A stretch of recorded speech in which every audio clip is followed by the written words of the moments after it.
ফিরে আসার সময় মারে দেখি নাই, আমার একটাবার মন চায় আমার মারে দেখি।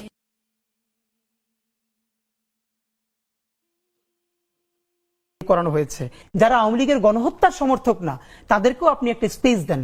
এই ফ্যাসিবাদের জন্মদাতা ছিলেন হাজার বছরের শ্রেষ্ঠ বাঙালি বঙ্গবন্ধু শেখ মুজিবুর রহমান। এবার যে বিপ্লব হবেই হবে। আপনি যে যুদ্ধে নেমেছেন এই যুদ্ধটা অনেক কঠিন যুদ্ধ, তাদের নেতৃত্বে চূড়ান্ত একটা বিপ্লব ইনশাল্লাহ হবেই। আমরা সেই চূড়ান্ত বিপ্লবের প্রস্তুতি নিচ্ছি। একটা বক্তব্য যেটা আমার কাছে মনে হয়েছে অত্যন্ত সাহসী এবং একই সাথে বেপরোয়াও আমি বলবো ডেফিনেটলি এই বক্তব্য, এবং পাশাপাশি এটা সেনানিবাস কেন্দ্রিক বক্তব্য ছিল। এত সাহসী বক্তব্য এর আগে আমি আসলে কারো কাছ থেকে শুনিনি, আমার চোখে পড়েনি। আপনি কোনো একটা ঘটনার প্রেক্ষাপটে বলেছিলেন যে যদি ক্যান্টনমেন্ট থেকে বাংলাদেশের মানে ক্ষমতা দখলের কোনো চেষ্টা করা হয়, আমি আমার মতো করে বলছি, তাহলে মানুষ যেহেতু জুলাই অভ্যুত্থানে জীবন দিয়েছে, সুতরাং মানুষ দরকার প্রয়োজনে ক্যান্টনমেন্টের ইট পর্যন্ত খুলে নিয়ে আসবে, এরকম একটা বক্তব্য ছিল আপনার। আজকে আমি যদি ভুল না বলে থাকি, যখন আমরা অনুষ্ঠানটা ধারণ করছি আজকে অথবা গতকালকে, আমাদের সেনাপ্রধান যিনি আছেন তিনি খুব চমৎকার একটা বক্তব্য দিয়েছেন, এবং এটা আপনি শুনেছেন নিশ্চয়ই, যে সেনানিবাস নিয়ে কিংবা সেনা সদস্যদেরকে নিয়ে যারা বিরূপ মন্তব্য করে তাদেরকে নিয়ে বলেছেন যে তারা সবাই আমাদের বাচ্চার বয়সী এবং তারা একসময় তাদের ভুল বুঝতে পারবে। এই বক্তব্য, দুইটা বক্তব্য নিয়ে আমি আসলে আপনার ওপিনিয়ন জেনেই শুরু করতে চাই। দেখেন, আমাদের সেনাবাহিনী নিয়ে অন্তত 4-5টা সিগনিফিকেন্ট বক্তব্য আছে এর আগেও। বিশেষ করে সেনাবাহিনীর বিরুদ্ধে যখন বিভিন্ন ভাবে উস্কে দেওয়া হচ্ছিল, অনেকে ক্যান্টনমেন্টের দিকে যাওয়া শুরু করছিলেন হাসনাত আব্দুল্লাহর একটা ইস্যু নিয়ে, তখন আমরাই এটার প্রতিবাদ করে আমরা বলেছি যে দেশপ্রেমিক সেনাবাহিনীকে দুর্বল হতে দেওয়া যাবে না।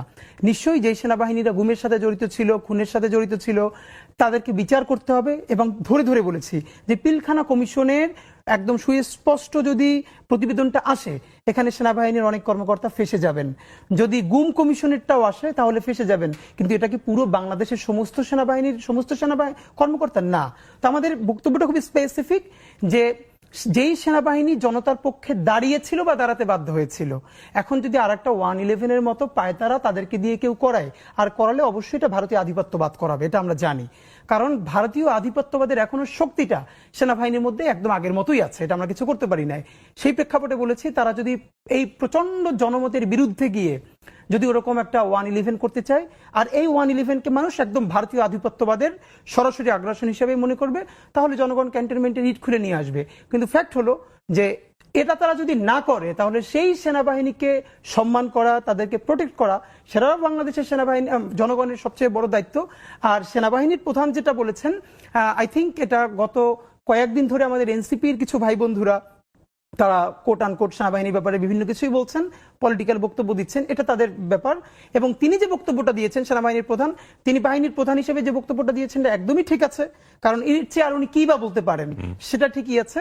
তো আমার ধারণা ওনার এই বক্তব্যের অ্যাড্রেসিংটা আমাদের এনসিপির সে সমস্ত ভাই বন্ধু যারা বিভিন্নভাবে বিভিন্ন কিছু বলবার চেষ্টা করছেন, তা আমার মনে হয় যে এটা সেটার ব্যাপারেই গেছে। কিন্তু আমরা একটা মজার ব্যাপার আপনাকে বলি, যে স্বাভাবিকভাবেই এনএসআই, ডিজিএফআই, বাংলাদেশের যত গোয়েন্দা সংস্থাগুলো আছে, এরা তো যারা বিভিন্ন অ্যাক্টিভিজম করে তাদের সাথে কথা বলে।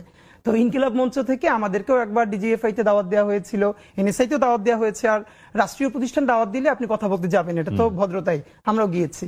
তো আমাদেরকে বলছিল যে মানে আপনারা আসলে যে কাজটা করছেন আমাদের ব্যাপারে বিভিন্ন কিছু জিজ্ঞেস করছিল। তো ফান্ডের ব্যাপারে জিজ্ঞেস করছিল যে আপনারা কিভাবে কি ম্যানেজ করছেন।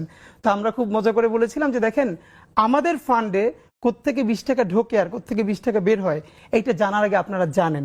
এইটা জেনেই বলছি যে আমরা শতভাগ ক্রাউড ফান্ডিং করি, এবং প্রতি মাস শেষে আমরা এখন পর্যন্ত একটা নজির স্থাপন করেছি যে মানুষের কাছ থেকে টাকা তুলে সেটা প্রতি মাসে আবার ব্যাংক, বিকাশ সব স্টেটমেন্ট ওপেন করে দেই। তো আমাদের এটুকুন জায়গাটা নিশ্চিত করতে পেরেছি বলেই আমাদেরকে আসলে তারা অনারের সাথে দেখেন। এবং এটা আমরা বলি যে একটা সংবাদ সম্মেলন আমরা সেনাবাহিনীর একটা আলোচনাকে ধরে প্রচুর সমালোচনা করেছি, করেই যখন টিভিতে ক্লিপটা এসেছে, আমি ডিজিএফ এর একজন সিনিয়র কর্মকর্তাকে পাঠিয়ে বলেছি যে দেখেন আপনাদেরকে কি বলেছি।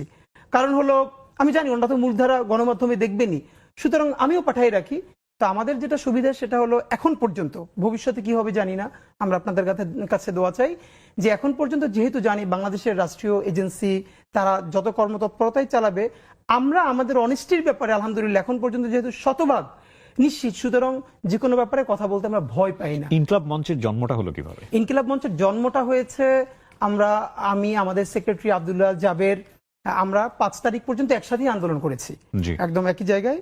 তো 5 তারিখ রাতে আমরা সারা রাত যখন করে রাতে মন্দির পাহারা দিচ্ছিলাম, আমি জাবের আমাদের আরো কিছু বন্ধুরা। তো মন্দির পাহারা দিতে দিতে মনে হচ্ছিল যে এখানে এত বড় ভারতীয় আধিপত্যবাদ এত বছর ধরে কায়েম হয়েছে এবং আওয়ামী লীগের শুধু আইকনটা পালিয়েছে, বাকি সমস্ত হাজার হাজার কোটি টাকা প্রতিষ্ঠান তাদের রয়ে গেছে। এটা এরা সহজে এরকম ছেড়ে দিবে, ব্যাপারটা এরকম না, বরং তারা পাল্টা কু করবে, প্রতি বিপ্লব করবার চেষ্টা করবে। তা আমাদের যেটা কাজ, যে আমরা সবসময় বলি যে আমাদের জীবনে, সবার জীবনে একটা জায়গা থাকে না যে আমি এই জিনিসটা দেখছি, ওকে আমার জীবনে আর কিছু দেখার নাই। তা আমাদের বন্ধুদের মধ্যে আমরা ইনকিলাব মঞ্চ যারা করি, আমাদের সবারই একই ফিলিং যে আমরা জুলাইয়ে শরিক হতে পেরেছি, আমাদের জীবনে সম্ভবত এর চেয়ে ভালো কোনো পর্ব আসবে না। সুতরাং আমাদের কাজ হলো এই জুলাইকে মানে অক্ষুণ্ণ রাখা, ইনসাফের সাথে, সততার সাথে। তারপর আমরা প্ল্যান করলাম যে কোনো ভাবে ওকে এটাকে আমাদের এগিয়ে নিয়ে যেতে হবে। আমরা ভাবছিলাম বিএনপি, জামাত ইসলামী, অন্যান্য যে ফ্যাসিবাদ বিরোধী দল, তারা হয়তো প্রথম 15 দিন শাহবাগে আরো বিভিন্ন জায়গায় প্রতিদিন একটা সাংস্কৃতিক জমায়েত করে মানে এটাকে অক্ষুণ্ণ রাখা, ঐক্যবদ্ধ রাখা। কিন্তু সরকার গঠন, বিভিন্ন প্রক্রিয়ার কারণে কোনো দলই আসলে ঐক্যতে ফোকাস করতে পারে নাই। ফাঁকে দেখলাম ইসকন থেকে শুরু করে অন্যরা এই প্রথমেই শুরু করলো মাইনরিটি কার্ড, তারপর ইসকন হঠাৎ করে শাহবাগে হাজার হাজার মানুষ জমা করে ফেললো, চট্টগ্রামে করলো। তো আমাদের মনে হচ্ছিল এখন তারা মাইনরিটি কার্ড নিয়ে সামনে আসবে, ভারত যেটা সবসময় করে বাংলাদেশে, একটা হলো মাইনরিটি কার্ডটা খেলে, আর একটা হলো পার্বত্য চট্টগ্রাম। তো আমরা কোনোভাবে আর কুল করতে না পারে আমরা বললাম না, আমরা আর কারোর জন্য বসে থাকবো না, আমরা নিজেরা দাঁড়াই। তো তারপরে আমার মনে আছে 5ই অগস্টের পরে 13ই অগস্ট সর্বপ্রথম আমরা শাহবাগে দাঁড়াই ইনকিলাব মঞ্চের ব্যানারে, যে এই যে গণহত্যার সাথে যে সমস্ত পুলিশ এবং আমলারা জড়িত তাদেরকে অনতিবিলম্বে গ্রেপ্তার করতে হবে, গণহত্যাকারী হাসিনাকে দেশে ফিরিয়ে বিচারের ব্যবস্থা করতে হবে, এইরকম বেশ কিছু জনদাবি নিয়ে আমরা সেদিন দাঁড়াই। এবং আমার মনে আছে আমরা যখন প্রথমে দাঁড়াই জাদুঘরের সামনে, সেদিন আমরা 25-30 জন ছিলাম প্রথম, একদম সকাল। তো যখন বললাম যে আরেকটু সামনে যাই, তো আমাদের ছোট ভাইয়েরা একটু লজ্জা পাচ্ছিল যে 30-35 জন আর একটা ক্রাউড রাস্তার সামনে যাবে, একটু লজ্জাও লাগছিল। সবার কাছে প্ল্যাকার্ড, আমি আর যাবে ফজর পর্যন্ত প্ল্যাকার্ড লিখেছি আমার বাসায়, মনে আছে যে কি কি লিখবো। ফজরের পরে আমরা ঘন্টা খানিক একটু বিশ্রাম নিয়ে তারপরে বের হয়েছি। তো আমরা 30-35 জনের মতো। তো ওরা একটু ইতস্তত বোধ করছিল যে শাহবাগে দাঁড়াবে, লজ্জাও লাগতেছে, লোকজন কম। তখন আমার মনে আছে আমি বলেছিলাম যে দেখো, মাথা গইনো না, মানে আমরা কয়জন সেইটা চিন্তা না করে আমরা কি বলতেছি, আমাদের প্ল্যাকার্ডে কি লেখা সেইটা দেখো। এই দাবিতে যদি মানুষ না আসতে পারে সেটা তার লজ্জা, তার ব্যর্থতা। আমরা তো আমার নিজের কিছু চাচ্ছি না, সুতরাং আমাদেরকে দাঁড়াইতে পারতে হবে, একজন হইলেও দাঁড়াইতে পারতে হবে। তা আমার মনে আছে আমরা প্রথম যখন দাঁড়ালাম, ঘন্টা 3-4 পরে সেইটি শত শত মানুষের একটা অবস্থায় রূপ নিয়েছে এবং এরপর থেকে তো আমরা এখন পর্যন্ত আছি। না, নিঃসন্দেহ অসাধারণ উদ্যোগ এবং একই সাথে এটা বাংলাদেশের মানুষের ক্রাউডকে টাচ করেছে, কোনো সন্দেহ নেই। কিন্তু আপনারা কোনো প্রতিষ্ঠানের ব্যানারে কেন গেলেন না, বা আপনারা অন্যান্য যে প্রতিষ্ঠানগুলো এক্সিস্টিং ছিল, জুলাই আন্দোলনের শরিক যারা ছিল, স্টেক হোল্ডার যারা ছিল, সেখানে তো মার্চ করতে পারতেন, কেন আলাদা একটা মঞ্চের? এইখানে একটা ব্যাপার, আমরা যখন শুরু করি তখন শুধু একটাই প্রমিনেন্ট সংগঠন, বৈষম্য বিরোধী ছাত্র আন্দোলন, আমরা সবাই এই ব্যানারেই আন্দোলন করেছি। তো আমাদের যে জায়গাটা মনে হচ্ছিল, বরং আমি, আমাদের জাবের সেক্রেটারি, আমরা এর আগেও গত 3-4 বছর ধরে ঢাকায় আমরা কালচারালি আমরা অ্যাক্টিভিজম করছিলাম। আমরা যখন বুঝছিলাম যে পলিটিক্যাল কোনো ভয়েস দেওয়া যাচ্ছে না, সব দিকে একদম রুদ্ধশ্বাস হয়ে আসছে, তো আমাদের মনে হচ্ছিল যে বাঙালি মুসলমান বাংলাদেশ, এই যে কালচারাল জায়গাটাকে, যেমন আমরা মনে আছে আমরা 2022-23 ঢাকায় প্রথম চাঁদ রাতে ঈদের মিছিল, এই উদ্যোগটা নিয়েছিলাম এবং প্রচুর স্পার্ক করেছিল আমাদের উদ্যোগে। ঢাকার বাইরেও অনেক জেলায় এটা হয়েছে। এইগুলো করে করে আমরা বাংলাদেশের কালচারাল পলিটিক্সটা, এই সম্বন্ধে আমাদের একটা ভালো হোমওয়ার্ক আছে। তো আমরা যেটা মনে করেছি, গত যে 17 বছরের ফ্যাসিবাদ, এই ফ্যাসিবাদের একদম আতুর ঘর হলো কালচারাল ফ্যাসিজম। যারা নিজেরা গিলে করা পাঞ্জাবি পরবে, এরপরে চটের ব্যাগ থাকবে, তাদেরকে দেখে একদম ফেরেশতা মনে হবে, যেন একটা মশা মাছিও তাদের গায়ে পড়লে টোকা দেয় না, কিন্তু ভয়াবহভাবে এরা গণহত্যার ন্যারেটিভ উৎপাদন করে দেয়। আপনাকে গুম করবে, মানে আয়নাঘর করবে, কিন্তু সে এমন করে কথা বলবে না যেন এটা যদি জামাত ইসলামের সাথে হয়, এটা যদি ইলিয়াস আলী হয়, বিএনপি হয়, এটা যদি বেগম জিয়ার সাথে হয়, না এটা তাহলে অপরাধ না। রাজনীতি খুব খারাপ, কিন্তু বেগম জিয়ার বাড়ির সামনে অবরোধ করা শিল্পী নাম দিয়ে, না এটা রাজনীতি না, এটা হলো শৈল্পিক একটা বিপ্লবের জায়গা। কিন্তু এই হাসিনাই যখন ছেলেদেরকে, বাচ্চাদেরকে গুলি করে চোখ উপড়ে ফেলছে, তখন এই শিল্পী, এই যে বিনম্র শ্রদ্ধা যারা জানাচ্ছে, এদের কয়জন তখন তার বিরুদ্ধে দাঁড়িয়েছিল? তা আমরা যেটা বুঝেছিলাম, এই যে কালচারাল লড়াইটা, এইটা যারা ধরতে পারবে তাদেরই বাংলাদেশ হবে। আমরা যত রাজনৈতিক অভ্যুত্থান করি এটা স্পার্ক করে থাকবে 1, 2, 3, 5 বছর, কিন্তু রাজনীতি তো 5 বছরের না, রাজনীতি তো 50 বছরের। তো আমরা চেষ্টা করলাম যে না, আমরা পলিটিক্যাল ভয়েস দিব, স্বাধীনতা সার্বভৌমত্বের পক্ষে ভয়েস দিব, কিন্তু মানে ইট উড বি কালচারাল। আমরা একটা সাংস্কৃতিক সংগ্রাম করতে চাই। এই জন্য হয়তো দেখলাম যে অন্যান্য প্ল্যাটফর্মগুলো তো কালচারালি লড়াই করছে না। এবং আমার মনে আছে আমরা একটা প্রথম খুব সিগনিফিকেন্ট প্রোগ্রাম শাহবাগে, যে স্বৈরাচার পতনের শুকরানা উপলক্ষে গণসিজদা ও দ্রোহের গান। আমরা অবাক হয়েছি, এই গণসিজদা ও দ্রোহের গানে আমরা যেটা করেছি, আমরা শুকরানা দুটো শাহবাগে সিজদা দিয়েছি। অনেকে আমাদেরকে জিজ্ঞেস করেছে এটা কি, আমরা বলেছি এটা ইবাদতের সিজদা না। ক্রিকেট খেলে সেঞ্চুরি করে আমাদের ভাইয়েরা যখন সিজদা দেয়, সে কি তখন এটা সোয়াব প্রত্যাশা করে? এটা আমাদের কালচার। এরপরে সেখানে আমরা গান গিয়েছি, জাতীয় গান, আমাদের জাতীয় সঙ্গীত, তারপরে নজরুল গান গিয়েছি, আমরা কাওয়ালি গিয়েছি। আমরা দেখলাম শত শত মানুষ জড়ো হয়েছে, এবং এটা আমাদেরকে খুবই উদ্বুদ্ধ করেছে যে না, আমরা এই কালচারালি লড়াইটা। কিন্তু হাদি, এটা তো খুব পরিণত একটা চিন্তা। আপনি যে চিন্তাটার কথা বললেন, এটা হঠাৎ করে স্পার্ক হওয়ার কথা না। এই চিন্তাটা কি জুলাই আন্দোলনের পরেই মাথায় আসলো, নাকি এটা অনেক আগে থেকেই মাথায় ছিল? আমি একটু বলি ভাই, আমি ছোটবেলা থেকে, মানে আমি তো ইন্টার পর্যন্ত মাদ্রাসায় পড়েছি, এরপর ইউনিভার্সিটিতে পড়েছি, কিন্তু আমি খুবই হ্যাপি। মানে আমাকে এটা যদি কেউ জিজ্ঞেস করে যে আমাকে আল্লাহ যদি আবারও দুনিয়ায় পাঠায়, আমি কয়টা জিনিস চাবো, আমি প্রথমত আমি ইন্টার পর্যন্ত যে মাদ্রাসায় পড়েছি ওই মাদ্রাসাটা আবার পড়তে চাইবো। নামটা বলেন। ঝালকাঠি এনএস কামিল মাদ্রাসা। জি। বাংলাদেশের, মানে এটা কেউ চিন্তাও করতে পারবে না যে মাদ্রাসায় রবীন্দ্রনাথের নাটক মঞ্চস্থ হয়, এবং মানে হয় না এমন কিছু নাই। তো এটা বাংলাদেশের, হ্যাঁ, আমরা করেছি ছোটবেলা। আমি আপনাকে বলি, আমি যখন ওখানে 4, 5, 6 এ পড়ি, তখন ঝালকাঠি থেকে বরিশাল থেকে ঢাকায় আমি জাতীয় পর্যায়ে অনেকবার বিতর্ক, আবৃত্তি, তারপরে বক্তৃতায় এসেছি, এবং স্কুল কলেজ মিলিয়ে আমি অনেকবার ফার্স্ট হয়েছি। এটা শুধু আমি না, আমার ওই প্রতিষ্ঠানের অনেক ছোট ভাই বন্ধু যারা জাতীয় পর্যায়ে এরকম প্রচুর পুরস্কার পেত। মানে ওটা আমাদের এমন ভাবে কালচারাল নার্সিং হতো যে রবীন্দ্রসঙ্গীত, নজরুল সঙ্গীত, জারি, ভাটিয়ালি, একমাত্র মনে হয় নৃত্যটা হতো না মাদ্রাসা হিসেবে। তো এছাড়া প্রচন্ড বিরাট আকারে এই আলোচনাগুলো হতো, চর্চাটা ছিল। তো এক, আর দ্বিতীয়ত হলো আমি আমার পরিবার। মানে আমি কিবরিয়া ভাই, আমি আপনার সাথে মানে আজকে অত সিরিয়াস আলাপ মানে সব জায়গায় করি তো টায়ার্ডও লাগে।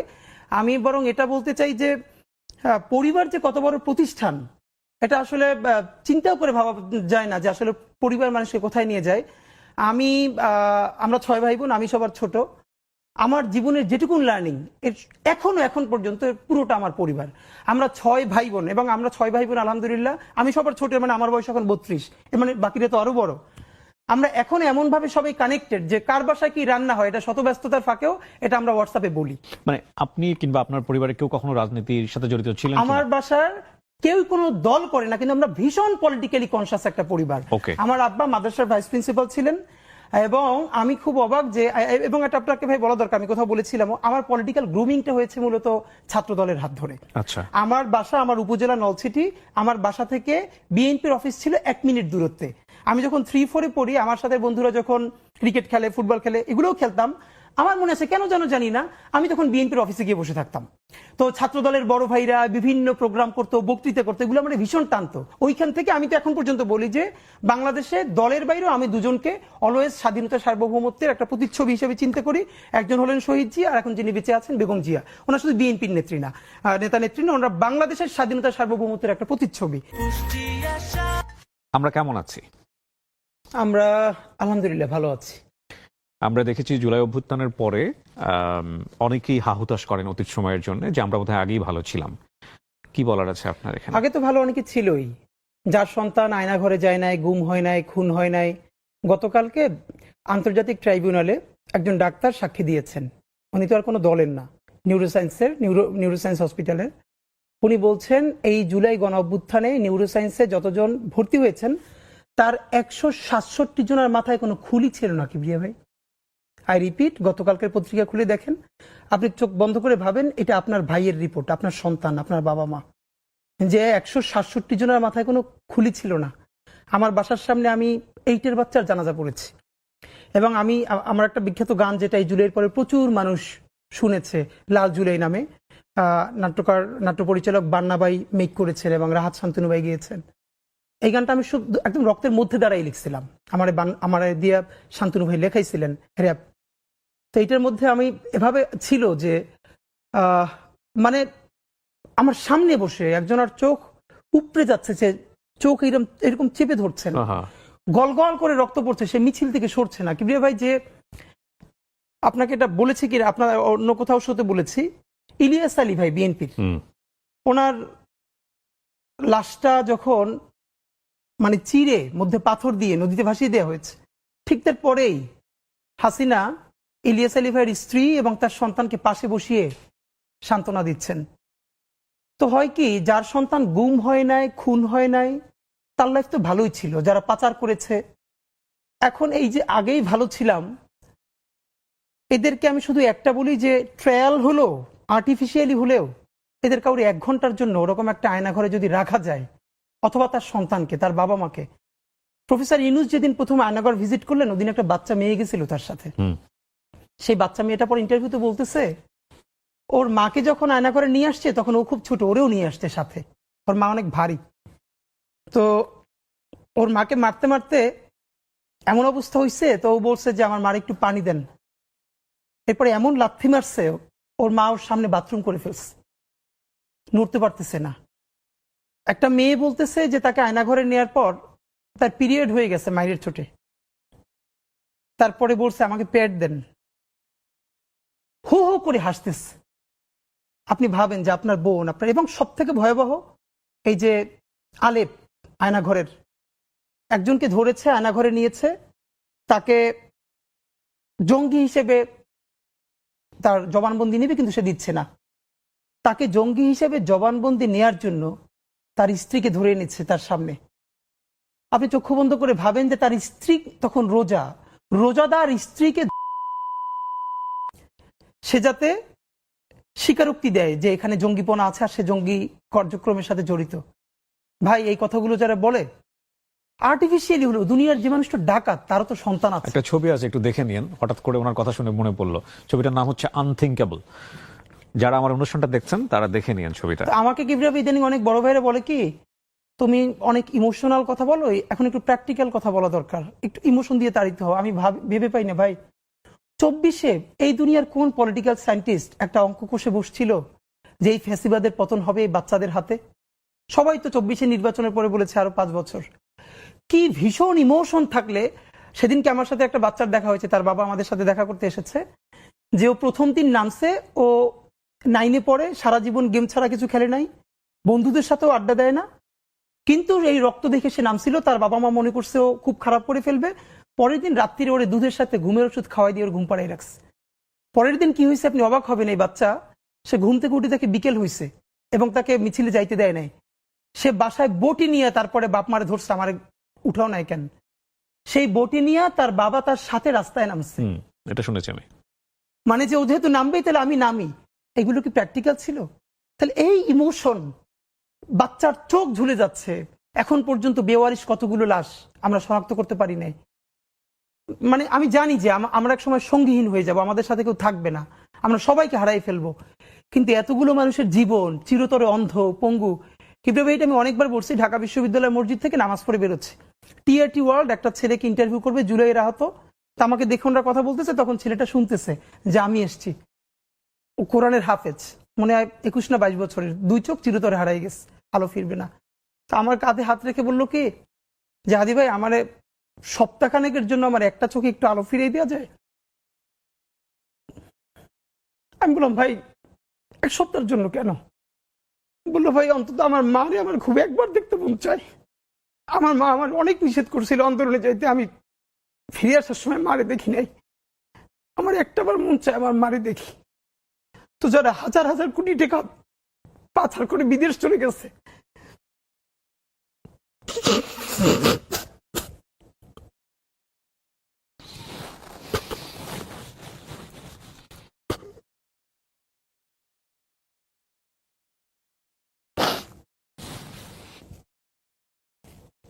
টিস্যুর ব্যবস্থা করেন। সরি ভাই। Please take your time. Hadi ভাই, এটা আসলেই খুবই ইমোশনাল জায়গা, এখান থেকে আমাদেরকে একটু সামনের দিকে যেতে হবে। আমি জানি আপনি সেই সময় থেকে একেবারে সরাসরি মাঠে আছেন, প্রত্যেকটা বিষয় নিয়ে আপনি খুবই লাউড ভোকাল। এটা ঠিক যে 24-এর পরে আমরা 1 বছর পার করলাম, এবং এই 1 বছরের মধ্যেই যে চেঞ্জেসগুলো দেখেছি মানুষের মধ্যে, আপনার কখনো ভয় হয় না আপনার ভবিষ্যৎ নিয়ে? প্রথমত ভাই, কারণ আপনি যা করছেন আজকে, আপনার মতো অনেকেই যারা করছেন, সবই তো ডকুমেন্টেড। হ্যাঁ, সব ডকুমেন্টেড। আপনি জানেন হয়তো যে আমি যখন আন্দোলনে, তখন আমি প্রথম জানি আমার ওয়াইফ কনসিভ করেছে, এবং আমার বেশ কিছু কমপ্লেক্সিটি ছিল। তো আমি তো রামপুরে ছিলাম, একদম প্রতিদিনই মানে ওখানে একটা ভূমিকা রাখার যেহেতু আল্লাহ তৌফিক দিয়েছিল, তো কারোর কথাই যখন শুনছিলাম না, তখন আমার মনে আছে যে আমার ভাই আমার বোনের বাসা, সবার বাসা কাছাকাছি। তো আমার ওয়াইফকে বলছিলাম, আমি শুনছিলাম অন্য রুমে, যে ও বাসায় ঢুকলে আমার ফোন দিবা, আমি বাহির থেকে তালা মেরে দিয়ে যাব। তো তখন দুটো কথা খুব মনে আছে। আমার ওয়াইফ একবারও নিষেধ করে নাই, কারণ ও জানছিল যে এই কাজটাই আমি জন্মের পর থেকে করতে চেয়েছিলাম, ইনসাফের লড়াইটা। তো আমাকে এখন থামালো আসলে পারবে না, এটাও জানতো, আমার পরিবারও জানতো, কিন্তু তাদের তো আসলে ভাই, বিশেষ করে আমার যখন এখন দুনিয়া একটা বাচ্চা আসবে, তখন আমার ভাই একবার আমাকে বলছিল যে এই বাচ্চাটার কথা তো চিন্তা করা দরকার তোর। তখন আমি দুটো কথা বলছিলাম, একটা হচ্ছে যে এখন পর্যন্ত যেই বাবারা রাস্তায় শহীদ হয়েছে, তাদেরও তো বাচ্চা আছে, এমন তো না ওরা দুনিয়া এমনি এমনি আসছে। তাদেরকে যেরকম আল্লাহ দেখবে, ওরও আল্লাহই দেখবে। আর একবার তখন আমি শুনতে পাচ্ছিলাম যে আমার ওয়াইফকে বলতেছিল যে ও বাসায় ঢুকলে বলবা যে আমি বাইরে থেকে লক করে যাব। তখন আমার মনে আছে, আমি যখন বুঝতে পারছিলাম যে এরকমটা করতে পারে, তা আমার বাসার ছাদে পাশ থেকে অন্য পাশ থেকে বের হওয়া যায়, তাই আমি বলছিলাম যে যদি সত্যি এইটা করো, যদি আমি 7 তালা দিয়ে লাফ দিয়ে পড়ি, তখন তোমরা কি করবো, আমার বাঁচাইতে পারবা? তো আমার মা খুব মনে আছে যে আমি এমনিতে ভাই, আমি তো সবার ছোট, আর এমনিতে ছোটবেলা থেকে আমি ভীষণ মানে একদম মায়ের সাথে থাকা আর কি। এখন আমি মানে বাড়ি গেলে মার কাছেই ঘুমাই। তো মা তো কান্নাকাটি করছিলই।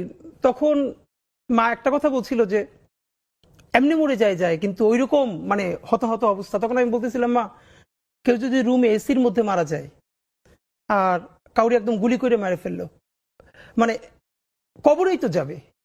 আর ব্যাপারটা তো এমন না যে যে এসির মধ্যে মারা গেল তার মৃত্যু কষ্ট কম, বরং জীবনে তো পাপ আমাদের সবারই আছে। হয়তো আমার প্রচন্ড পাপ থাকা সত্ত্বেও আমি একটা ইনসাফের পক্ষে দাঁড়ানোর কারণে আমার এই মৃত্যুর মধ্য দিয়ে আল্লাহ তোমার মাফ করে দিতে পারে, এটুক তো ন্যূনতম প্রত্যাশা আমাদের থাকা দরকার। তো আমার মনে আছে যে হ্যাঁ, আর আমি যে কারণে ওই সময় এভাবে করতে পেরেছিলাম, সেটা হলো ওই যেই রক্তের মধ্য দিয়ে, আমি এটা অনেকবার বলেছি যে আমার পাশে কিভাবে একটা ছেলে শহীদ হচ্ছিল, আমি মিছিল দিচ্ছিলাম, আমরা এরকম করে করে। তো আমার পাশে একটা ছেলে ছিল, আমার চেয়েও বয়স কম, ওর পরনে একটা মাস্ক ছিল, হাতে লাঠি ছিল, এটা আমি অনেক শোতে বলেছি। তো হঠাৎ করে দেখি ও আমার মনে হয় একটু দূরে ছিল, লুটিয়ে পড়েছে, ওর পুরো মুখে মাস্কটা, হাতটা দুভাবে এবার ছড়ানো, রাস্তার মাঝখানে গল গল করে রক্ত ড্রেনের দিকে চলে যাচ্ছে। এবং এটা গুলিটা নিচ থেকে আসে না, হয়তো কোনো ছাদ থেকে বা স্নাইপার শুট, কারণ নিচ থেকে আসলে তো আমাদের গায়ে লাগতো। তো তখন আমার মনে আছে যে আমি আসলে কি করব, মানুষ আছে না কিছুক্ষণের জন্য কোনো সিদ্ধান্ত নিতে পারে না যে আমি ওর কাছে যাব নাকি আমি পিছনে ফিরবো। আমি একদম স্থির হয়ে দাঁড়াইছিলাম। তখন আমার যারা আরো সাথে ছিল টেনে পরে দূরে নিয়ে গেছে। ওইটার পরে আমার সিদ্ধান্ত চূড়ান্ত হয়েছে যে ও তো আমার একটু পাশে ছিল, ওইগুলিটা তো আমার মাথায় আসতে পারতো। ও যে এখানে শহীদ হলো, ওর বাবা মা ভাই বোন দুনিয়ার সব আছে, কিন্তু আল্লাহ যে ওরে নিয়ে গেল আর আমারে রেখে গেল, এর মানে আমার কিছু কাজ আছে, এই লড়াইটা আমার জারি রাখতে হবে। হ্যাঁ, আমি খুব গ্রেটফুল যে আমার মতো পরিবার দুনিয়া আল্লাহ খুব কম মানুষকে দিচ্ছে। আছে না যে আল্লাহ অনেক দিকের থেকে রহমত করে, কিন্তু কিভাবে আমি জানি না। আমার একটাই বুয়া, কখনো বলি নাই, আমি ছোটবেলা থেকে ভীষণ অসুস্থ, ভীষণ। আমার এখন পর্যন্ত আমি একটা ক্রনিক ডিজিজ সাফার করি, সবসময় ট্রিটমেন্টে আছি। তো আমার মা, আমি তো হোস্টেলে থেকে পড়তাম, আমরা সব ভাই বোন হোস্টেলে থেকে দূরে দূরে, তো আমার পাশের জেলায় ছিল, প্রতি সপ্তাহে একদিনের জন্য বাড়িতে আসতাম।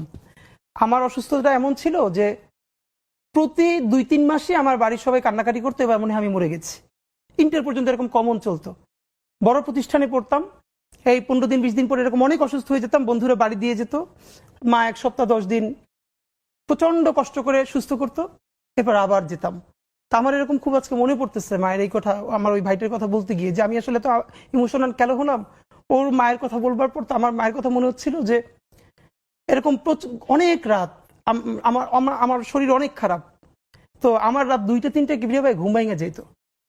আমি দেখতাম যে আমার মুখের উপর বা আমার বুকে মানে মায়ের চোখের পানি, মা করতো কি রাত 2টা-3টে উঠে ওই যে তেল গরম করে আমার বুকে মাছতো আর দোয়া করতো, আর ওই যে মা কান্না করতো, ওই চোখের পানি আমার মুখে কখনো বুকে পড়ে আমার ঘুম ভেঙে যেত। এরপরে আমি লজ্জায় আর চোখ খুলতাম না, আমি এরকম শুয়ে থাকতাম। তো যদিও আমি এটা হাজারবার বলি যে আমার সমস্ত শক্তি, আমার স্পিরিট, এটা সব আব্বার থেকে পাওয়া। আমার দুনিয়ার সমস্ত এনার্জি, সাহস, শক্তি এটা আমার আব্বার কাছ থেকে পাওয়া।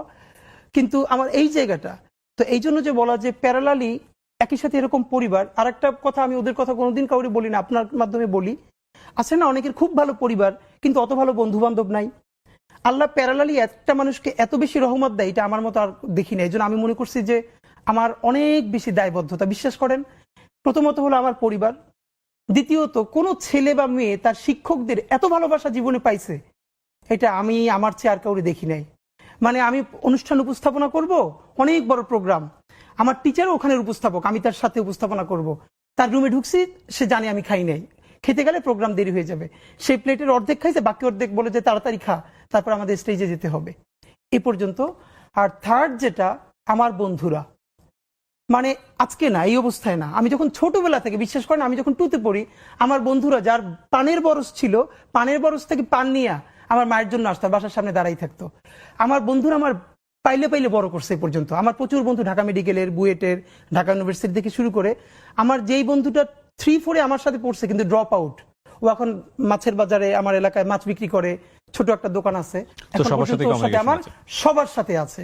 এইটা আমার জীবনের অসম্ভব শুকরিয়া যে আমার পরিবার, আমার প্রতিষ্ঠান, আমার শিক্ষক, প্যারালালি আমার বন্ধুরা ছোটবেলা থেকে এখন পর্যন্ত, মানে ওরা আমার পালে লিটারারি। গঞ্জের মাটি বলেন, আকাশ বলেন, বাতাস বলেন, সবাই আওয়ামী ভক্ত, ব্যাপারে কোনো সন্দেহ নেই। নিশ্চয়ই। তো তাদের জায়গা থেকে এইটা, এই মুভমেন্ট বলেন বা আপনার বক্তব্য বলেন, গোপালগঞ্জের আপামর সাধারণ মানুষকে তো হার্ট করলো। অবশ্যই।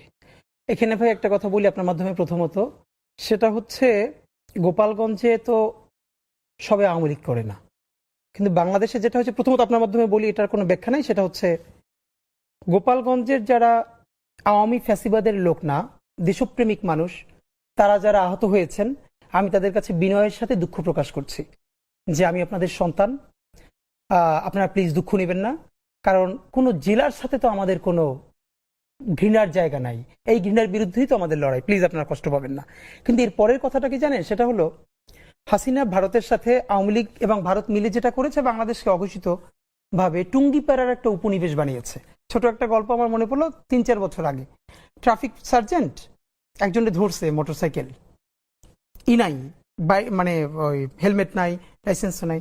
তা আমি পাশে দাঁড়ানো, আমার এই কথাটা আমি যখন ক্লাস নিচ্ছিলাম, আমার বিভিন্ন স্টুডেন্টদের, ওদের সাথে গল্প করেছি।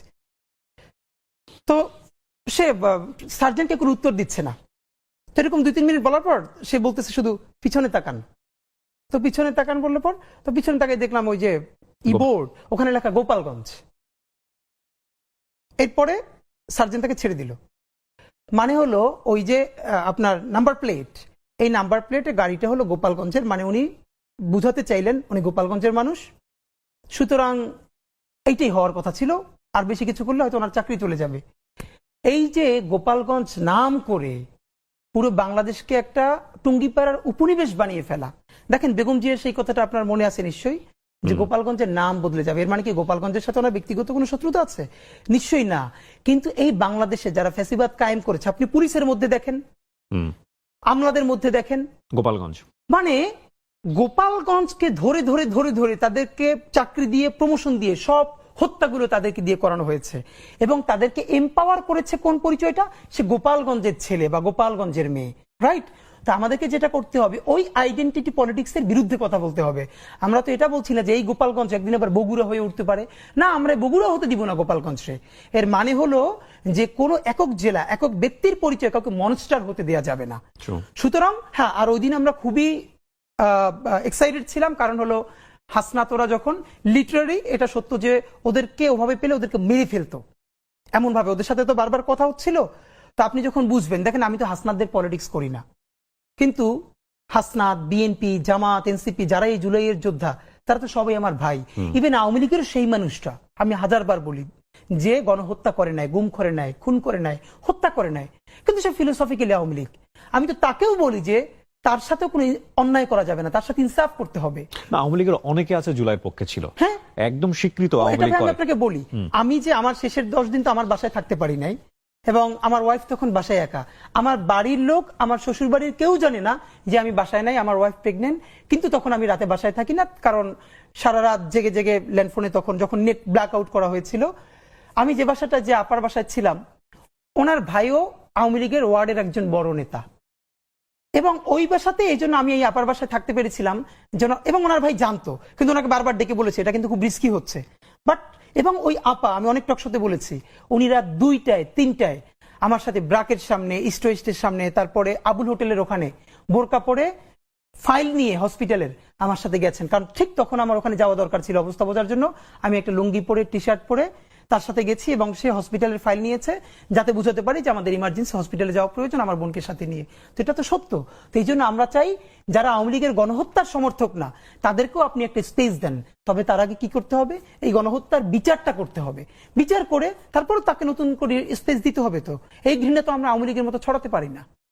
ইনকলাব মঞ্চ আসলে কি করতে চায় ভবিষ্যতে? ইনকিলাব মঞ্চ মূলত বাংলাদেশের পক্ষে একটা সাংস্কৃতিক বিপ্লব করতে চাই, এটা খুবই ক্লিয়ার। আমরা বাংলাদেশে মনে করি যে সংস্কৃতি মানে শুধু গান বাজনা, নাটক, সিনেমা, এটা তো আর না। মানে মানুষের যে মনস্তত্ত্ব, দেখেন এই মনস্তত্ত্বের ফলে 1 বছরের মধ্যেই তারা 3 মাস 4 মাস পরে কেউ কেউ বলতে পারছে যে আগেই ভালো ছিলাম। কিবরিয়া ভাই, এই সরকার বা এইটা যেটাই হোক, যেই চালাক, এইটার কোনো তুলনায় কি আপনি গত 16 বছরের সাথে দিতে পারবেন? শুধু একটা হাজার হাজার গুমের সাথে একটা গুম শুধু নিজের পরিবারের সাথে রিলেট করেন, এটা আপনার বাবা, আপনার মা, আপনার ভাই বোন, লাশটা ফেরে নদীতে ভাসিয়ে দিয়েছে। এরপর আপনি 2-3 বছর খুঁজেছেন সব জায়গায়, আপনাকে বলাও হয় না সে মরে গেছে। আপনি কিসের সাথে কি মিলাচ্ছেন? এর মানে আমাদের যে মনস্তত্ত্ব, সেই মনস্তত্ত্ব ভাঙতে হবে। বাংলাদেশে যেটা করা হয়েছে, বাংলাদেশে নাটক, সিনেমা, গল্প, উপন্যাস এসবের মাধ্যমে, যেমন আপনি সরাসরি গণহত্যা করবেন না, কিন্তু আপনি উপন্যাস লিখবেন, আপা তোমার আব্বাকে একটু আব্বা বলে ডাকি, এরকম বলে বলে আপনি বলবেন। আমার অনেক বড় ভাইকে আমি চিনি যারা পিএসসির ভাইবা বোর্ডে, বিসিএস এ বঙ্গবন্ধুর নামের আগে, শেখ মুজিবুর রহমান নামের আগে একটা টাইটেল বাদ দিয়েছে হয়তো, এবং তাকে প্রচন্ড অপমান করে বের করে দেওয়া হয়েছে। এবং আপনাকে বলতে হবে, যতবার বলবেন ততবার, 1000 বছরের শ্রেষ্ঠ বাঙালি জাতির জনক বঙ্গবন্ধু শেখ মুজিবুর রহমান। নবী রাসূলের নামও একবার বললে দুরূদ পড়লে হয়, বারবার বললে দুরূদ না পড়লেও হয়। অথচ এটা এমনই একটা ধর্ম। আওয়ামী লীগ একটা পলিটিক্যাল পার্টি না, এটা একটা কাল্ট, এটা একটা সেমি রিলিজন। প্রমাণ আপনাকে বলি, আজকে আওয়ামী লীগের যে ভাইয়েরা শুনবেন, আপনাদের কাছে বিনীত অনুরোধ করি, কিবরিয়া ভাই, আমি গত 1 বছর এই মনস্তত্ত্বটা বোঝার জন্য, আমাদের প্রচুর বন্ধু বান্ধব আছে তো যারা সফট ছাত্রলীগ বা ছাত্রলীগ করতো, অথবা আওয়ামী লীগকে ভালোবাসে, এরকম আছে না, যেহেতু এই দেশেই আমরা সব একসাথে থাকি। আমি প্রচন্ড ভাবে তাদেরকে বোঝার চেষ্টা করেছি। অনেস্টলি বলি, এখন পর্যন্ত আমি একজন, not a single man, Awami লীগের কর্মী না, সাধারণ সমর্থককে পাই নাই যারা এই জঘন্য গণহত্যার ব্যাপারে ন্যূনতম অনুশোচনা আছে। ভাই দেখেন, মানুষ যে যার পলিটিক্স করে, এরপরে ভাই বন্ধুরা বললে বলে না, না এই কেসটা খুব খারাপ হয়েছে, এই কেসটা ঠিক হয় না। ভাই, আমি একজন ন্যূনতম আওয়ামী লীগের সমর্থককে পাই নাই যে মনে করে এই গণহত্যাটা একটা জঘন্য কাজ হয়েছে, সুতরাং তাদের ক্ষমা চাওয়া উচিত। তারা বলে না, এটা কিসের কি হয়েছে, এখানে ছাত্ররা পুলিশকে মাইরে ফেলছে। এই মনস্তত্ত্ব আপনি কি দিয়ে ভাঙবেন ভাই? আমাদের একটা দীর্ঘ লড়াই লাগবে। বিএনপির ক্ষেত্রে অনেকবার বলেছি, বিএনপি যদি এখন নির্বাচিত হয়ে ক্ষমতায় আসে, তার কি ইচ্ছে 5 বছর থাকবে? 1/11 তো তার চলে যাওয়ার কথা না, সঠিক ভোট হলে তো তখনও সে ক্ষমতায় আসার কথা। কিন্তু দেখেন বিএনপির আর একটা ছায়ানট কোথায়, আর একটা উদিচি কোথায়?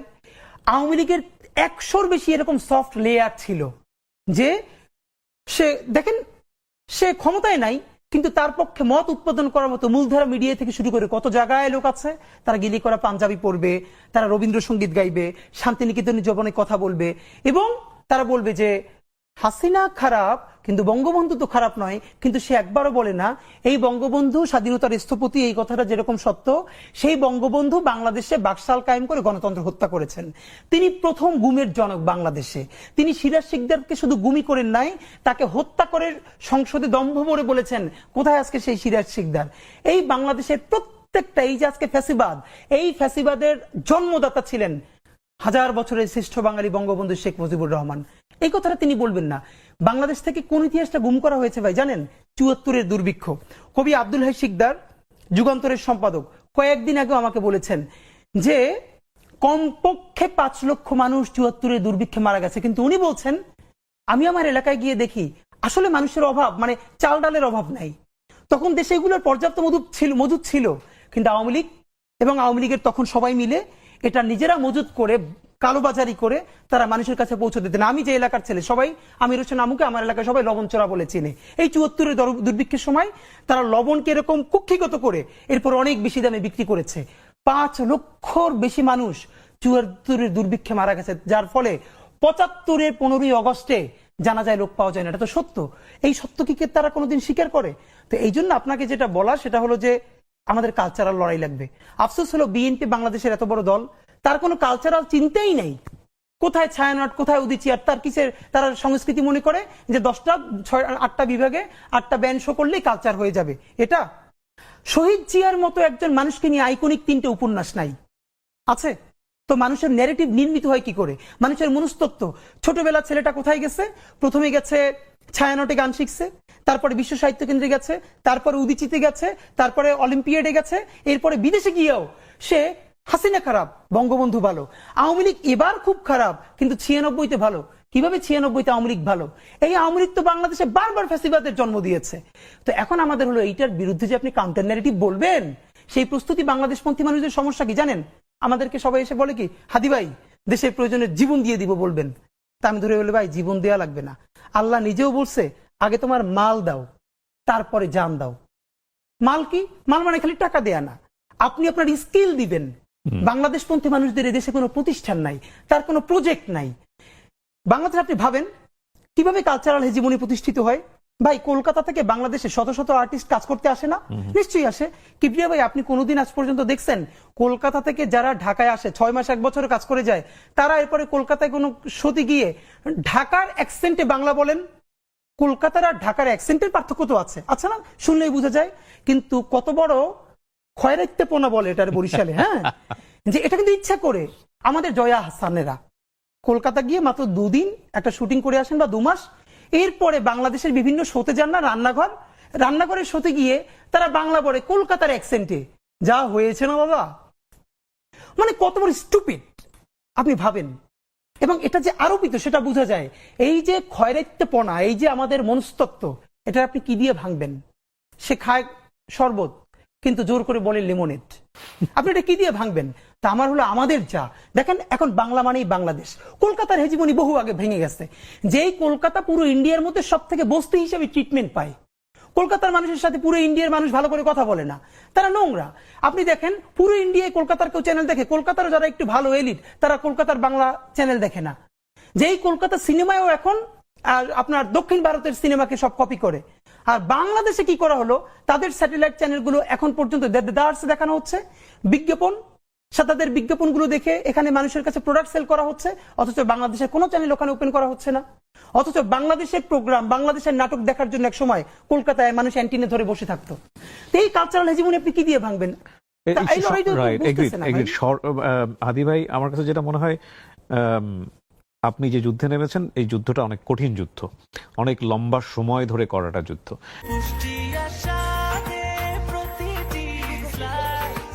ব্রেকফাস্ট, টিফিন কিংবা স্ন্যাক টাইমে মজাদার আয়োজন মানে অল টাইম ব্রেড। 1 বছরের মধ্যে আমরা জুলাইয়ের যারা শক্তি ছিলাম, যারা জুলাইকে ধারণ করেছি, তাদের মধ্যে যেইভাবে আমরা বিভাজন দেখেছি, আমি কয়েকটা উদাহরণ বলতে পারি। যেমন ধরেন বাংলাদেশের এই আন্দোলনে সোশ্যাল ইনফ্লুয়েন্সার, যদি আমি বলি দেশ এবং দেশের বাইরে থেকে, মূলত দেশের বাইরে থেকে আমি বলবো, বেশ কয়েকজন হাতে গোনা, তারা গণমাধ্যমের চেয়েও শক্তিশালী ভূমিকায় ছিল। তাদের কথায় মানুষজন রাস্তায় নেমেছে।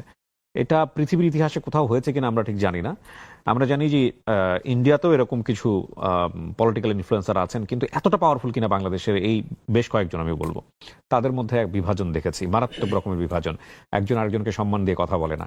এবং এই যে ক্রিটিসিজমের এই যে লেয়ার, হ্যাঁ আমরা বলতে পারি যে এখন গণমাধ্যম অনেক স্বাধীন, যে যেভাবে পারছে কথা বলছে, কিন্তু এই যে বিভাজনগুলো, রাজনীতিতে বিভাজন, মানুষে মানুষে বিভাজন, চিন্তায় বিভাজন, আসলে এটা কি ঠিক হচ্ছে, বা এই জায়গাটায় আসলে সামনে কি হতে পারে? এটা তো আমাদের জন্য খুবই কষ্টকর, খুবই মানে এটা আমাদের মানে আছে না যে আপনি জাস্ট তাকাই দেখবেন, কিছু বলতে পারছেন না। যেই স্পিরিট গুলো একসাথে ছিল, আমি 1000বার বলেছি, আপনি আমাকে বলেছেন না যে আমরা আরো কোনো প্ল্যাটফর্মের সাথে কেন গেলাম না, ইভেন রাজনৈতিক দলও কেন এখনো যাচ্ছি না।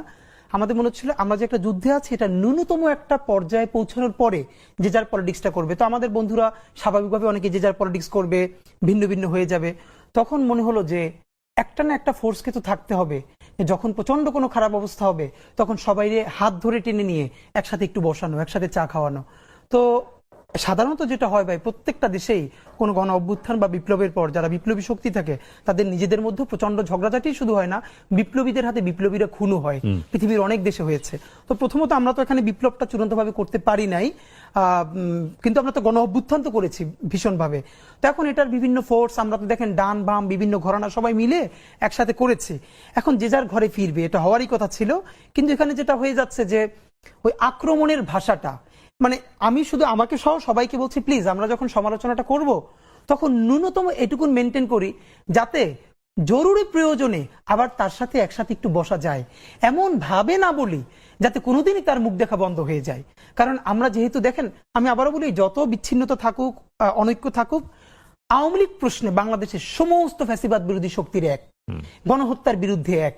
তো আপনার আমাকে সহ আমি সবাইকে বলতে চাই, আমরা যখনই সমালোচনাটা করব, যারা জুলাইয়ের শক্তি ছিল, অন্তত এতটুকুন সম্মান ন্যূনতম বজায় রাখা, যাতে আবারও বড় বৃহত্তর ঐক্যে দরকার হলে আমরা যেন এক টেবিলে বসে কথা বলতে পারি। কিন্তু এমন ভাবে যদি বলে ফেলি যে আমাদের মুখ দেখা দেখি বন্ধ হয়ে যায়, এই সুবিধা নিবে কারা?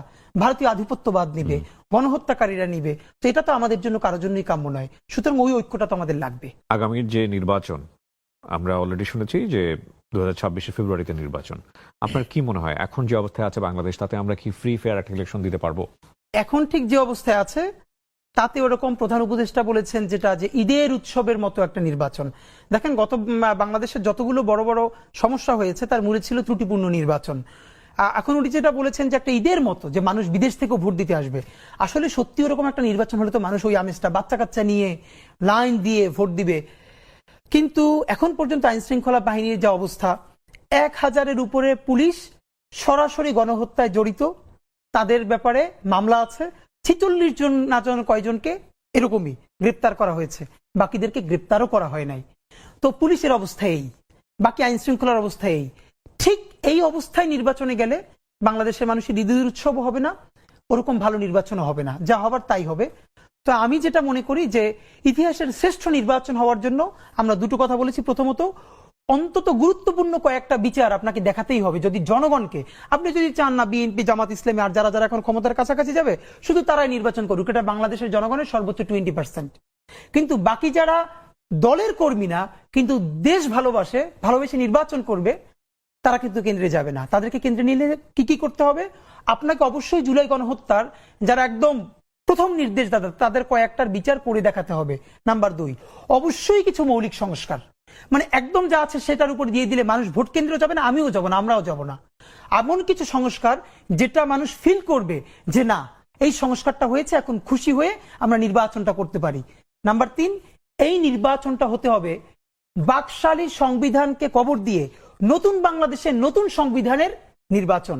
আপনাকে বলতে পারতে হবে যারাই ক্ষমতায় আসবে, এইটা আমরা নতুন বাংলাদেশ বলছি, তো সুতরাং নতুন বাংলাদেশে বাকশালী সংবিধান, যেটার মাধ্যমে অটোমেটিকলি ফ্যাসিবাদ কায়েম হবে আবারও, সেই সংবিধানকে বাদ দিয়ে জনতার নতুন সংসদ, নতুন সংবিধান প্রণয়ন করবে।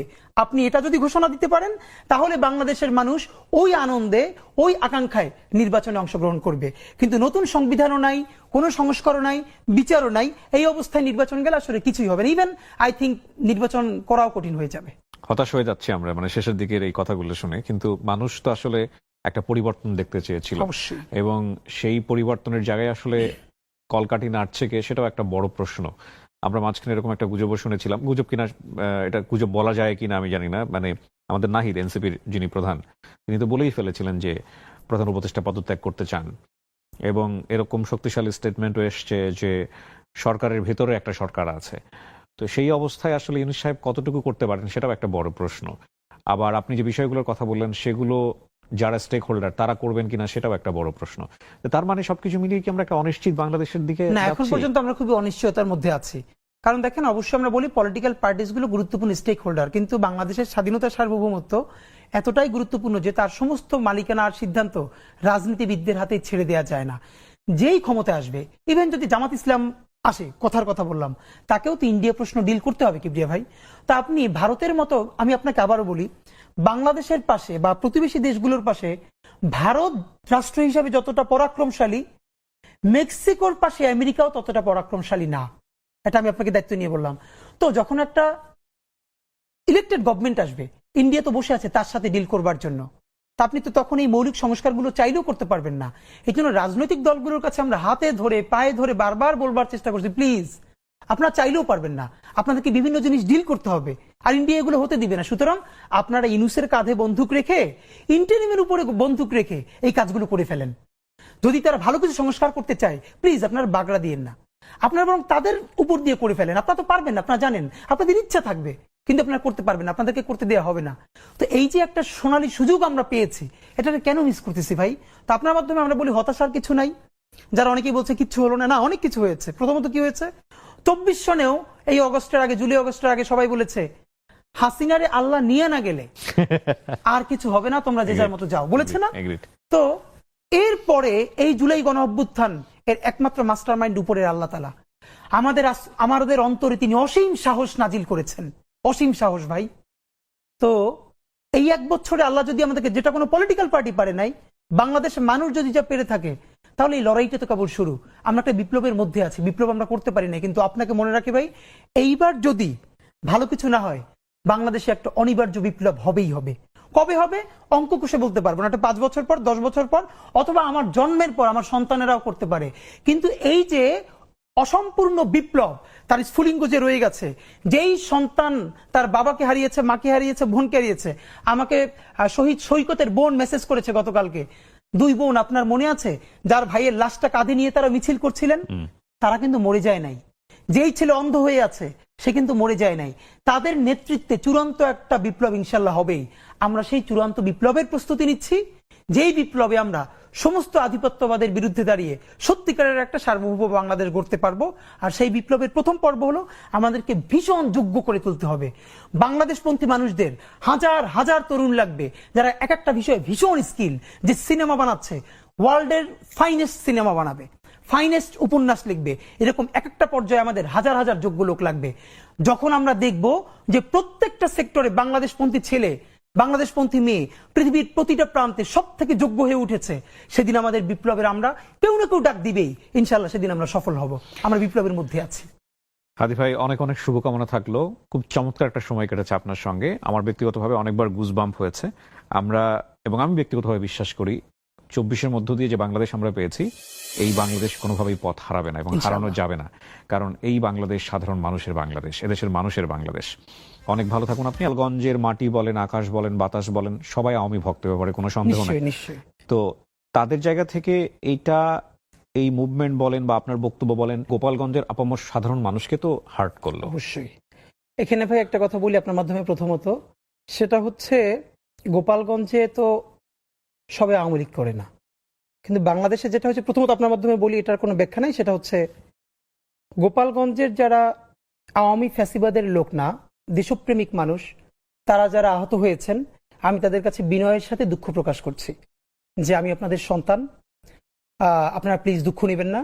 কারণ কোনো জেলার সাথে তো আমাদের কোনো ঘৃণার জায়গা নাই, এই ঘৃণার বিরুদ্ধেই তো আমাদের লড়াই, প্লিজ আপনারা কষ্ট পাবেন না। কিন্তু এর পরের কথাটা কি জানেন, সেটা হলো হাসিনা ভারতের সাথে আওয়ামী লীগ এবং ভারত মিলে যেটা করেছে, বাংলাদেশকে অঘোষিত ভাবে টুঙ্গিপাড়ার একটা উপনিবেশ বানিয়েছে। ছোট একটা গল্প আমার মনে পড়লো, 3-4 বছর আগে ট্রাফিক সার্জেন্ট একজনে ধরছে মোটরসাইকেল, নাই মানে ওই হেলমেট নাই, লাইসেন্স নাই। তা আমি পাশে দাঁড়ানো, আমার এই কথাটা আমি যখন ক্লাস নিচ্ছিলাম, আমার বিভিন্ন স্টুডেন্টদের, ওদের সাথে গল্প করেছি। তো সে সার্জেন্টকে কোনো উত্তর দিচ্ছে না। তো এরকম 2-3 মিনিট বলার পর সে বলতেছে শুধু পিছনে তাকান। তো পিছনে তাকান বললে পর, তো পিছনে তাকাই দেখলাম ওই যে বোর্ড, ওখানে লেখা গোপালগঞ্জ। এরপরে সার্জেন্ট তাকে ছেড়ে দিল। মানে হলো ওই যে আপনার নাম্বার প্লেট, এই নাম্বার প্লেটে গাড়িটা হলো গোপালগঞ্জের, মানে উনি বুঝাতে চাইলেন উনি গোপালগঞ্জের মানুষ। সুতরাং এইটাই হওয়ার কথা ছিল, আর বেশি কিছু করলে হয়তো ওনার চাকরি চলে যাবে। এই যে গোপালগঞ্জ নাম করে পুরো বাংলাদেশকে একটা টুঙ্গিপাড়ার উপনিবেশ বানিয়ে ফেলা। দেখেন বেগম জিয়ার সেই কথাটা আপনার মনে আছে নিশ্চয়ই, যে গোপালগঞ্জের নাম বদলে যাবে। এর মানে কি গোপালগঞ্জের সাথে ওনার ব্যক্তিগত কোনো শত্রুতা আছে? নিশ্চয়ই না। কিন্তু এই বাংলাদেশে যারা ফ্যাসিবাদ কায়েম করেছে, আপনি পুলিশের মধ্যে দেখেন, আমলাদের মধ্যে দেখেন, গোপালগঞ্জ মানে গোপালগঞ্জকে ধরে ধরে ধরে ধরে তাদেরকে চাকরি দিয়ে, প্রমোশন দিয়ে, সব হত্যাগুলো তাদেরকে দিয়ে করানো হয়েছে এবং তাদেরকে এম্পাওয়ার করেছে কোন পরিচয়টা, সে গোপালগঞ্জের ছেলে বা গোপালগঞ্জের মেয়ে, রাইট? তা আমাদেরকে যেটা করতে হবে ওই আইডেন্টিটি পলিটিক্সের বিরুদ্ধে কথা বলতে হবে। আমরা তো এটা বলছি না যে এই গোপালগঞ্জ একদিন আবার বগুড়া হয়ে উঠতে পারে, না, আমরা বগুড়া হতে দিব না গোপালগঞ্জে। এর মানে হলো যে কোনো একক জেলা, একক ব্যক্তির পরিচয় কাউকে মনস্টার হতে দেওয়া যাবে না। সুতরাং হ্যাঁ, আর ওই দিন আমরা খুবই এক্সাইটেড ছিলাম, কারণ হলো হাসনাতরা যখন লিটারারি, এটা সত্য যে ওদেরকে ওভাবে পেলে ওদেরকে মেরে ফেলতো, এমন ভাবে ওদের সাথে তো বারবার কথা হচ্ছিল। তো আপনি যখন বুঝবেন, দেখেন আমি তো হাসনাতদের পলিটিক্স করি না, কিন্তু হাসনাত, বিএনপি, জামাত, এনসিপি যারা এই জুলাইয়ের যোদ্ধা, তারা তো সবাই আমার ভাই। ইভেন আওয়ামী লীগের সেই মানুষটা, আমি হাজারবার বলি, যে গণহত্যা করে নাই, গুম করে নাই, খুন করে নাই, হত্যা করে নাই, কিন্তু সে ফিলোসফিক্যালি আওয়ামী লীগ। আমি তো তাকেও বলি যে তার সাথে কোনো অন্যায় করা যাবে না, তার সাথে ইনসাফ করতে হবে। না, আওয়ামী লীগের অনেকে আছে জুলাই পক্ষে ছিল, হ্যাঁ, একদম স্বীকৃত আওয়ামী লীগ। আমি আপনাকে বলি, আমি যে আমার শেষের 10 দিন তো আমার বাসায় থাকতে পারি নাই, এবং আমার ওয়াইফ তখন বাসায় একা। আমার বাড়ির লোক, আমার শ্বশুর বাড়ির কেউ জানে না যে আমি বাসায় নাই, আমার ওয়াইফ প্রেগনেন্ট। কিন্তু তখন আমি রাতে বাসায় থাকি না, কারণ সারা রাত জেগে জেগে ল্যান্ডফোনে, তখন যখন নেট ব্ল্যাক আউট করা হয়েছিল, আমি যে বাসাটা, যে আপার বাসায় ছিলাম, ওনার ভাইও আওয়ামী লীগের ওয়ার্ডের একজন বড় নেতা, এবং ওই বাসাতে এই জন্য আমি এই আপার বাসায় থাকতে পেরেছিলাম যেন, এবং ওনার ভাই জানতো, কিন্তু ওনাকে বারবার ডেকে বলেছে এটা কিন্তু খুব রিস্কি হচ্ছে, বাট এবং ওই আপা, আমি অনেক টকশোতে বলেছি, উনি রাত 2টায় 3টায় আমার সাথে ব্রাকের সামনে, ইস্ট ওয়েস্টের সামনে, তারপরে আবুল হোটেলের ওখানে বোরকা পরে ফাইল নিয়ে হসপিটালের আমার সাথে গেছেন, কারণ ঠিক তখন আমার ওখানে যাওয়া দরকার ছিল অবস্থা বোঝার জন্য। আমি একটা লুঙ্গি পরে, টি শার্ট পরে তার সাথে গেছি, এবং সে হসপিটালের ফাইল নিয়েছে যাতে বুঝাতে পারি যে আমাদের ইমার্জেন্সি হসপিটালে যাওয়া প্রয়োজন আমার বোনকে সাথে নিয়ে। তো এটা তো সত্য। তো এই জন্য আমরা চাই যারা আওয়ামী লীগের গণহত্যার সমর্থক না, তাদেরকেও আপনি একটা স্পেস দেন, তবে তার আগে কি করতে হবে, এই গণহত্যার বিচারটা করতে হবে, বিচার করে তারপরে তাকে নতুন করে স্পেস দিতে হবে। তো এই ঘৃণা তো আমরা আওয়ামী লীগের মতো ছড়াতে পারি না। ইনকিলাব মঞ্চ আসলে কি করতে চায় ভবিষ্যতে? ইনকিলাব মঞ্চ মূলত বাংলাদেশের পক্ষে একটা সাংস্কৃতিক বিপ্লব করতে চায়, এটা খুবই ক্লিয়ার। আমরা বাংলাদেশে মনে করি যে সংস্কৃতি মানে শুধু গান বাজনা, নাটক, সিনেমা, এটা তো আর না। মানে মানুষের যে মনস্তত্ত্ব, দেখেন এই মনস্তত্ত্বের ফলে 1 বছরের মধ্যেই তারা 3 মাস 4 মাস পরে কেউ কেউ বলতে পারছে যে আগেই ভালো ছিলাম। কিবরিয়া ভাই, এই সরকার বা এইটা যেটাই হোক, যেই চালাক, এইটার কোনো তুলনায় কি আপনি গত 16 বছরের সাথে দিতে পারবেন?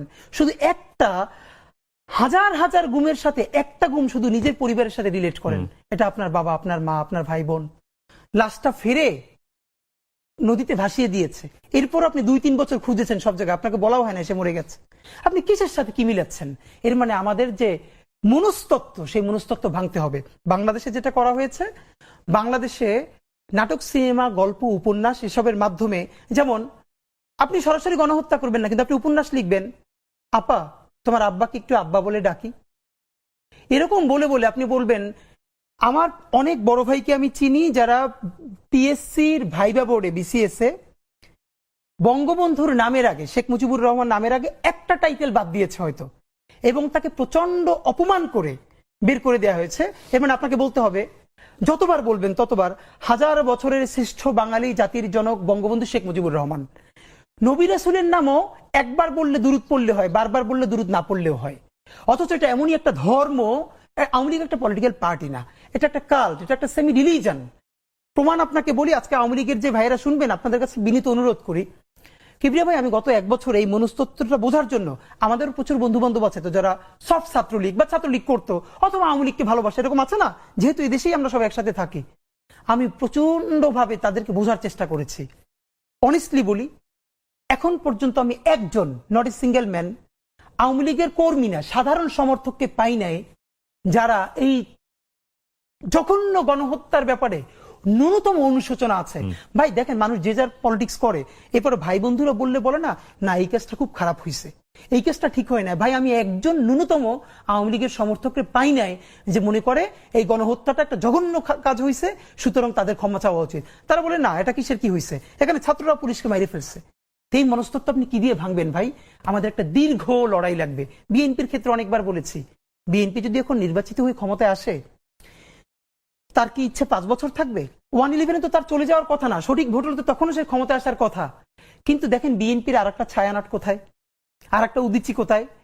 আওয়ামী লীগের 100-র বেশি এরকম সফট লেয়ার ছিল যে সে, দেখেন, সে ক্ষমতায় নাই, কিন্তু তার পক্ষে মত উৎপাদন করার মতো মূলধারা মিডিয়া থেকে শুরু করে কত জায়গায় লোক আছে, তারা গিলি করা পাঞ্জাবি পড়বে, তারা রবীন্দ্রসঙ্গীত গাইবে, শান্তিনিকেতনের জবনে কথা বলবে, এবং তারা বলবে যে হাসিনা খারাপ কিন্তু বঙ্গবন্ধু তো খারাপ নয়। কিন্তু সে একবারও বলে না এই বঙ্গবন্ধু স্বাধীনতার স্থপতি, এই কথাটা যেরকম সত্য, সেই বঙ্গবন্ধু বাংলাদেশে বাকশাল কায়েম করে গণতন্ত্র হত্যা করেছেন। তিনি প্রথম গুমের জনক বাংলাদেশে। তিনি সিরাজ শিকদারকে শুধু গুমি করেন নাই, তাকে হত্যা করে সংসদে দম্ভ ভরে বলেছেন কোথায় আজকে সেই সিরাজ শিকদার। এই বাংলাদেশের প্রত্যেকটা, এই যে আজকে ফ্যাসিবাদ, এই ফ্যাসিবাদের জন্মদাতা ছিলেন হাজার বছরের শ্রেষ্ঠ বাঙালি বঙ্গবন্ধু শেখ মুজিবুর রহমান। এই কথাটা তিনি বলবেন না। বাংলাদেশ থেকে কোন ইতিহাসটা গুম করা হয়েছে ভাই জানেন? ৭৪-এর দুর্ভিক্ষ। কবি আব্দুল হাই শিকদার, যুগান্তরের সম্পাদক, কয়েকদিন আগেও আমাকে বলেছেন যে কমপক্ষে ৫ লক্ষ মানুষ ৭৪-এর দুর্ভিক্ষে মারা গেছে। কিন্তু উনি বলছেন আমি আমার এলাকায় গিয়ে দেখি আসলে মানুষের অভাব, মানে চাল ডালের অভাব নাই। তখন দেশে এগুলোর পর্যাপ্ত মজুদ ছিল, কিন্তু আওয়ামী লীগ এবং আওয়ামী লীগের তখন সবাই মিলে এটা নিজেরা মজুদ করে কালোবাজারি করে তারা মানুষের কাছে পৌঁছে দিতেন। আমি যে এলাকার ছেলে, সবাই আমির হোসেন আমুকে আমার এলাকায় সবাই লবণ চোরা বলে চেনে। এই ৭৪-এর দুর্ভিক্ষের সময় তারা লবণকে এরকম কুক্ষিগত করে এরপর অনেক বেশি দামে বিক্রি করেছে। ৫ লক্ষর বেশি মানুষ ৭৪-এর দুর্ভিক্ষে মারা গেছে, যার ফলে ৭৫-এর 15ই অগস্টে জানা যায় লোক পাওয়া যায় না। এটা তো সত্য। এই সত্য কি তারা কোনোদিন স্বীকার করে? তো এই জন্য আপনাকে যেটা বলা সেটা হলো যে আমাদের কালচারাল লড়াই লাগবে। আফসোস হলো বিএনপি বাংলাদেশের এত বড় দল, তার কোনো কালচারাল চিন্তাই নেই। কোথায় ছায়ানট, কোথায় উদিচিয়ার, তার কিসের তারা সংস্কৃতি মনে করে যে 10টা 8টা বিভাগে 8টা ব্যান্ড শো করলেই কালচার হয়ে যাবে। এটা শহীদ জিয়ার মতো একজন মানুষকে নিয়ে আইকনিক 3টে উপন্যাস নাই আছে। তো মানুষের ন্যারেটিভ নির্মিত হয় কি করে? মানুষের মনস্তত্ত্ব, ছোটবেলা ছেলেটা কোথায় গেছে? প্রথমে গেছে ছায়ানটে গান শিখছে, তারপরে বিশ্ব সাহিত্য কেন্দ্রে গেছে, তারপরে উদিচিতে গেছে, তারপরে অলিম্পিয়াডে গেছে, এরপরে বিদেশে গিয়েও সে হাসিনা খারাপ বঙ্গবন্ধু ভালো, আওয়ামী লীগ এবার খুব খারাপ কিন্তু 96-তে ভালো। কিভাবে 96-তে আওয়ামী লীগ ভালো? এই আওয়ামী লীগ তো বাংলাদেশে বারবার ফ্যাসিবাদের জন্ম দিয়েছে। তো এখন আমাদের হলো এইটার বিরুদ্ধে যে আপনি কাউন্টার ন্যারেটিভ বলবেন, সেই প্রস্তুতি বাংলাদেশপন্থী মানুষদের সমস্যা কি জানেন? আমাদেরকে সবাই এসে বলে কি, হাদি ভাই দেশের প্রয়োজনে জীবন দিয়ে দিব বলবেন। তা আমি ধরে বলে ভাই জীবন দেওয়া লাগবে না। আল্লাহ নিজেও বলছে আগে তোমার মাল দাও তারপরে জান দাও। মাল কি? মাল মানে খালি টাকা দেয়া না, আপনি আপনার স্কিল দিবেন। বাংলাদেশপন্থী মানুষদের এদেশে কোনো প্রতিষ্ঠান নাই, তার কোনো প্রজেক্ট নাই। বাংলাদেশ আপনি ভাবেন কিভাবে কালচারাল হেজিমনি প্রতিষ্ঠিত হয়? ভাই কলকাতা থেকে বাংলাদেশে শত শত আর্টিস্ট কাজ করতে আসে না? নিশ্চয়ই আসে। কিবরিয়া ভাই আপনি কোনোদিন আজ পর্যন্ত দেখছেন কলকাতা থেকে যারা ঢাকায় আসে 6 মাস 1 বছরে কাজ করে যায়, তারা এরপরে কলকাতায় কোনো শোতে গিয়ে ঢাকার অ্যাকসেন্টে বাংলা বলেন? কলকাতার আর ঢাকার অ্যাকসেন্টের পার্থক্য তো আছে, আচ্ছা না? শুনলেই বোঝা যায়। কিন্তু কত বড় খয়রাইত্যপনা বলে এটার বরিশালে, হ্যাঁ, যে এটা কিন্তু ইচ্ছা করে। আমাদের জয়া হাসানেরা কলকাতা গিয়ে মাত্র 2 দিন একটা শুটিং করে আসেন বা 2 মাস, এরপরে বাংলাদেশের বিভিন্ন শোতে যান না, রান্নাঘরের শোতে গিয়ে তারা বাংলা বলে কলকাতার অ্যাকসেন্টে। যা হয়েছে না বাবা, মানে কত বড় স্টুপিড আপনি ভাবেন। এবং এটা যে আরোপিত সেটা বোঝা যায়। এই যে খয়রাইত্যপনা, এই যে আমাদের মনস্তত্ত্ব, এটা আপনি কি দিয়ে ভাঙবেন? সে খায় শরবত কিন্তু জোর করে বলে লেমনেড। আপনি এটা কি দিয়ে ভাঙবেন? তা আমার হলো আমাদের যা দেখেন এখন বাংলা মানেই বাংলাদেশ। কলকাতার হেজিমনি বহু আগে ভেঙে গেছে। যেই কলকাতা পুরো ইন্ডিয়ার মধ্যে সব থেকে বস্তি হিসেবে ট্রিটমেন্ট পায়। কলকাতার মানুষের সাথে পুরো ইন্ডিয়ার মানুষ ভালো করে কথা বলে না, তারা নোংরা। আপনি দেখেন পুরো ইন্ডিয়ায় কলকাতার কেউ চ্যানেল দেখে, কলকাতার যারা একটু ভালো এলিট তারা কলকাতার বাংলা চ্যানেল দেখে না। যেই কলকাতা সিনেমায়ও এখন আপনার দক্ষিণ ভারতের সিনেমাকে সব কপি করে। আর বাংলাদেশে কি করা হলো, তাদের স্যাটেলাইট চ্যানেলগুলো এখন পর্যন্ত দেখানো হচ্ছে বিজ্ঞাপন, তাদের বিজ্ঞাপনগুলো দেখে এখানে মানুষের কাছে প্রোডাক্ট সেল করা হচ্ছে, অথচ বাংলাদেশের কোনো চ্যানেল ওখানে ওপেন করা হচ্ছে না। অথচ বাংলাদেশের প্রোগ্রাম, বাংলাদেশের নাটক দেখার জন্য এক সময় কলকাতায় মানুষ অ্যান্টিনে ধরে বসে থাকতো।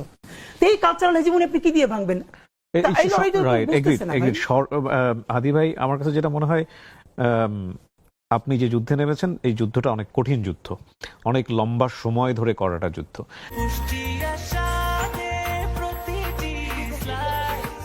ব্রেকফাস্ট, টিফিন কিংবা স্ন্যাক টাইমে মজাদার আয়োজন মানে অল টাইম ব্রেড। 1 বছরের মধ্যে আমরা জুলাইয়ের যারা শক্তি ছিলাম, যারা জুলাইকে ধারণ করেছি, তাদের মধ্যে যেইভাবে আমরা বিভাজন দেখেছি, আমি কয়েকটা উদাহরণ বলতে পারি। যেমন ধরেন বাংলাদেশের এই আন্দোলনে সোশ্যাল ইনফ্লুয়েন্সার যদি আমি বলি, দেশ এবং দেশের বাইরে থেকে, মূলত দেশের বাইরে থেকে আমি বলবো, বেশ কয়েকজন হাতে গোনা তারা গণমাধ্যমের চেয়েও শক্তিশালী ভূমিকায় ছিল, তাদের কথায় মানুষজন রাস্তায় নেমেছে। এটা পৃথিবীর ইতিহাসে কোথাও হয়েছে কিনা আমরা ঠিক জানি না। আমরা জানি যে ইন্ডিয়াতেও এরকম কিছু পলিটিক্যাল ইনফ্লুয়েন্সার আছেন, কিন্তু এতটা পাওয়ারফুল কিনা বাংলাদেশের এই বেশ কয়েকজন আমি বলবো। তাদের মধ্যে এক বিভাজন দেখেছি, মারাত্মক রকমের বিভাজন, একজন আরেকজনকে সম্মান দিয়ে কথা বলে না। এবং এই যে ক্রিটিসিজমের এই যে লেয়ার, হ্যাঁ আমরা বলতে পারি যে এখন গণমাধ্যম অনেক স্বাধীন, যে যেভাবে পারছে কথা বলছে, কিন্তু এই যে বিভাজনগুলো, রাজনীতিতে বিভাজন, মানুষে মানুষে বিভাজন, চিন্তায় বিভাজন, আসলে এটা কি ঠিক হচ্ছে, বা এই জায়গাটায় আসলে সামনে কি হতে এটা তো পারে? আমাদের জন্য খুবই কষ্টকর, খুবই মানে এটা আমাদের মানে আছে না যে আপনি জাস্ট তাকাই দেখবেন কিছু কিন্তু কিছু বলতে পারছেন না, যে এই স্পিরিট গুলো একসাথে ছিল। আমি হাজারবার বলেছি, আপনি আমাকে বলেছেন না যে আমরা আরো কোনো প্ল্যাটফর্মের সাথে কেন গেলাম না, ইভেন রাজনৈতিক দলও কেন এখনো যাচ্ছি না। আমাদের মনে হচ্ছিল আমরা যে একটা যুদ্ধে আছি, এটা ন্যূনতম একটা পর্যায়ে পৌঁছানোর পরে যে যার পলিটিক্সটা করবে। তো আমাদের বন্ধুরা স্বাভাবিকভাবে অনেকে যে যার পলিটিক্স করবে, ভিন্ন ভিন্ন হয়ে যাবে। তখন মনে হলো যে একটা না একটা ফোর্সকে তো থাকতে হবে, যখন প্রচন্ড কোনো খারাপ অবস্থা হবে তখন সবাই হাত ধরে টেনে নিয়ে একসাথে একটু বসানো, একসাথে চা খাওয়ানো। তো সাধারণত যেটা হয় ভাই, প্রত্যেকটা দেশেই কোনো গণ অভ্যুত্থান বা বিপ্লবের পর যারা বিপ্লবী শক্তি থাকে তাদের নিজেদের মধ্যে প্রচন্ড ঝগড়াঝাটি শুধু হয় না, বিপ্লবীদের হাতে বিপ্লবীরা খুনও হয়। পৃথিবীর অনেক দেশে হয়েছে। তো প্রথমত আমরা তো এখানে বিপ্লবটা চূড়ান্তভাবে করতে পারি নাই, কিন্তু আমরা তো গণ অভ্যুত্থান তো করেছি ভীষণভাবে। তো এখন এটার বিভিন্ন ফোর্স, আমরা তো দেখেন ডান বাম বিভিন্ন ঘরানা সবাই মিলে একসাথে করেছি। এখন যে যার ঘরে ফিরবে, এটা হওয়ারই কথা ছিল।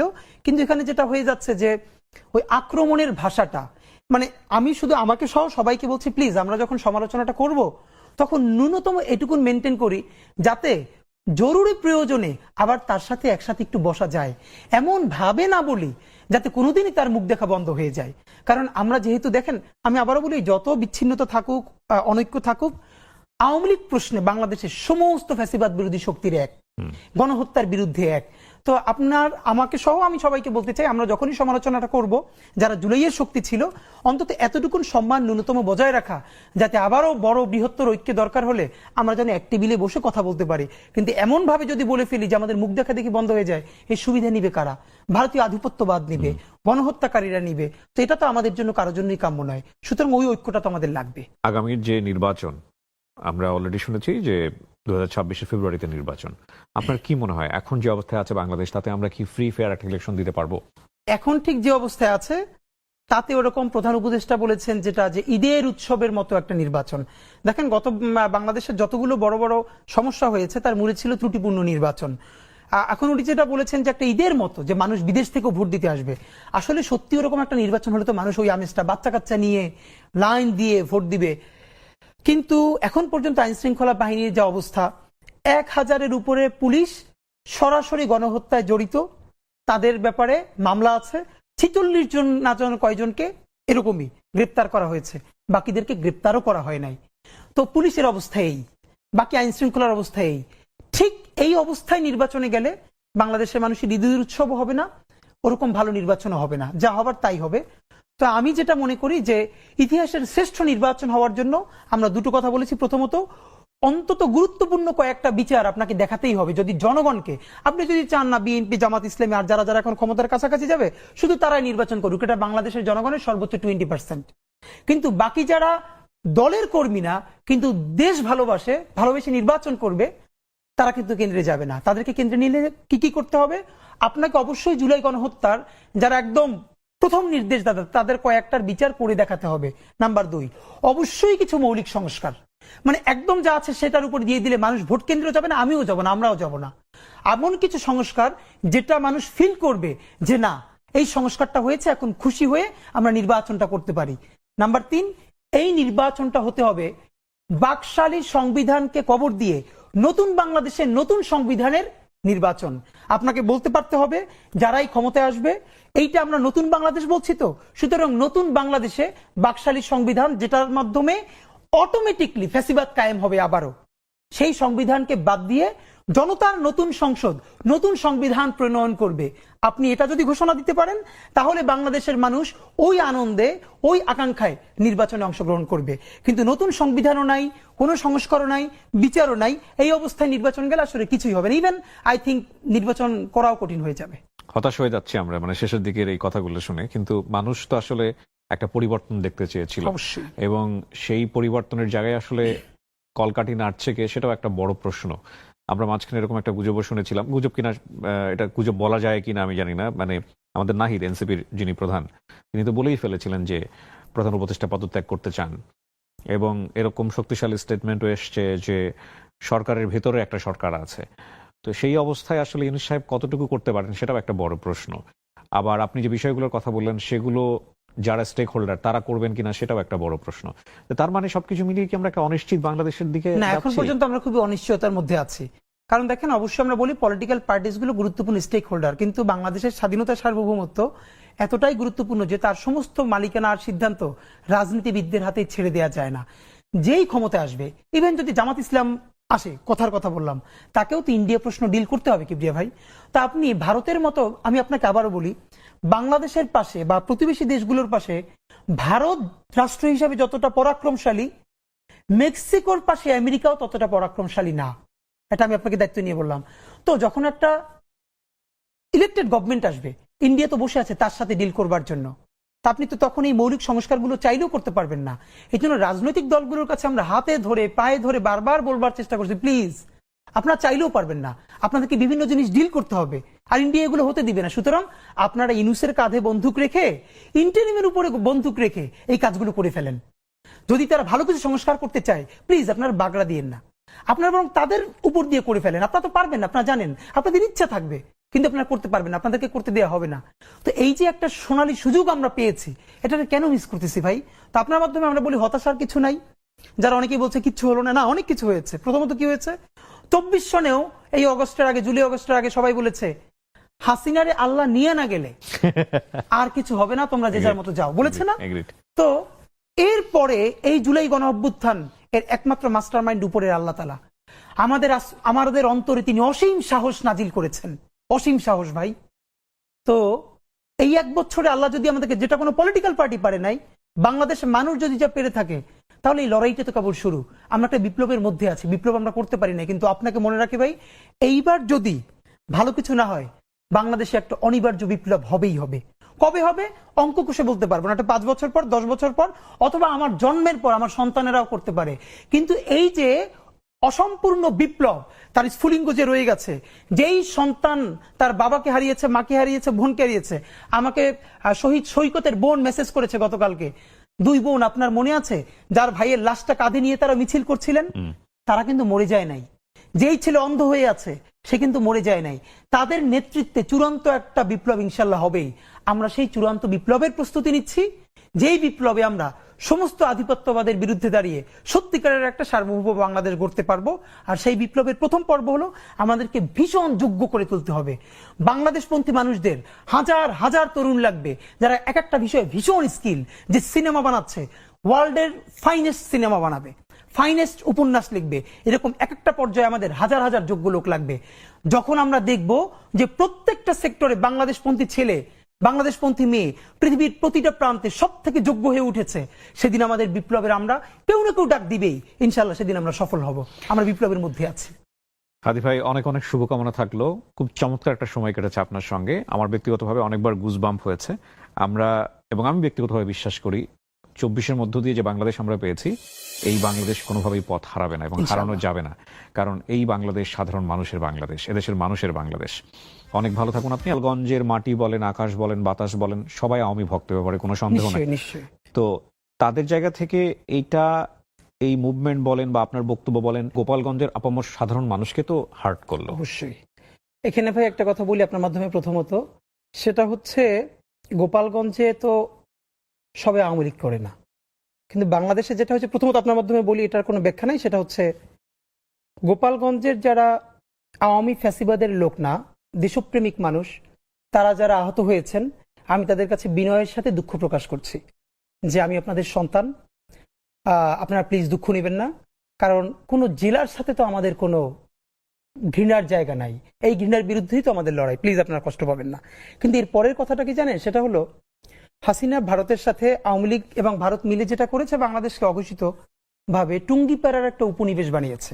ছোট একটা গল্প আমার মনে পড়লো, 3-4 বছর আগে ট্রাফিক সার্জেন্ট একজনে ধরছে মোটরসাইকেল, ইনাই মানে ওই হেলমেট নাই, লাইসেন্স নাই, তা আমি পাশে দাঁড়ানো। আমার এই কথাটা আমি যখন ক্লাস নিচ্ছিলাম আমার বিভিন্ন স্টুডেন্টদের ওদের সাথেই গল্প করেছি। তো সে সার্জেন্টকে কোনো উত্তর দিচ্ছে না। তো এরকম 2-3 মিনিট বলার পর সে বলতেছে শুধু পিছনে তাকান। তো পিছনে তাকান বললে পর তো পিছনে তাকাই দেখলাম ওই যে বোর্ড, ওখানে লেখা গোপালগঞ্জ। এরপরে সার্জেন্ট তাকে ছেড়ে দিল।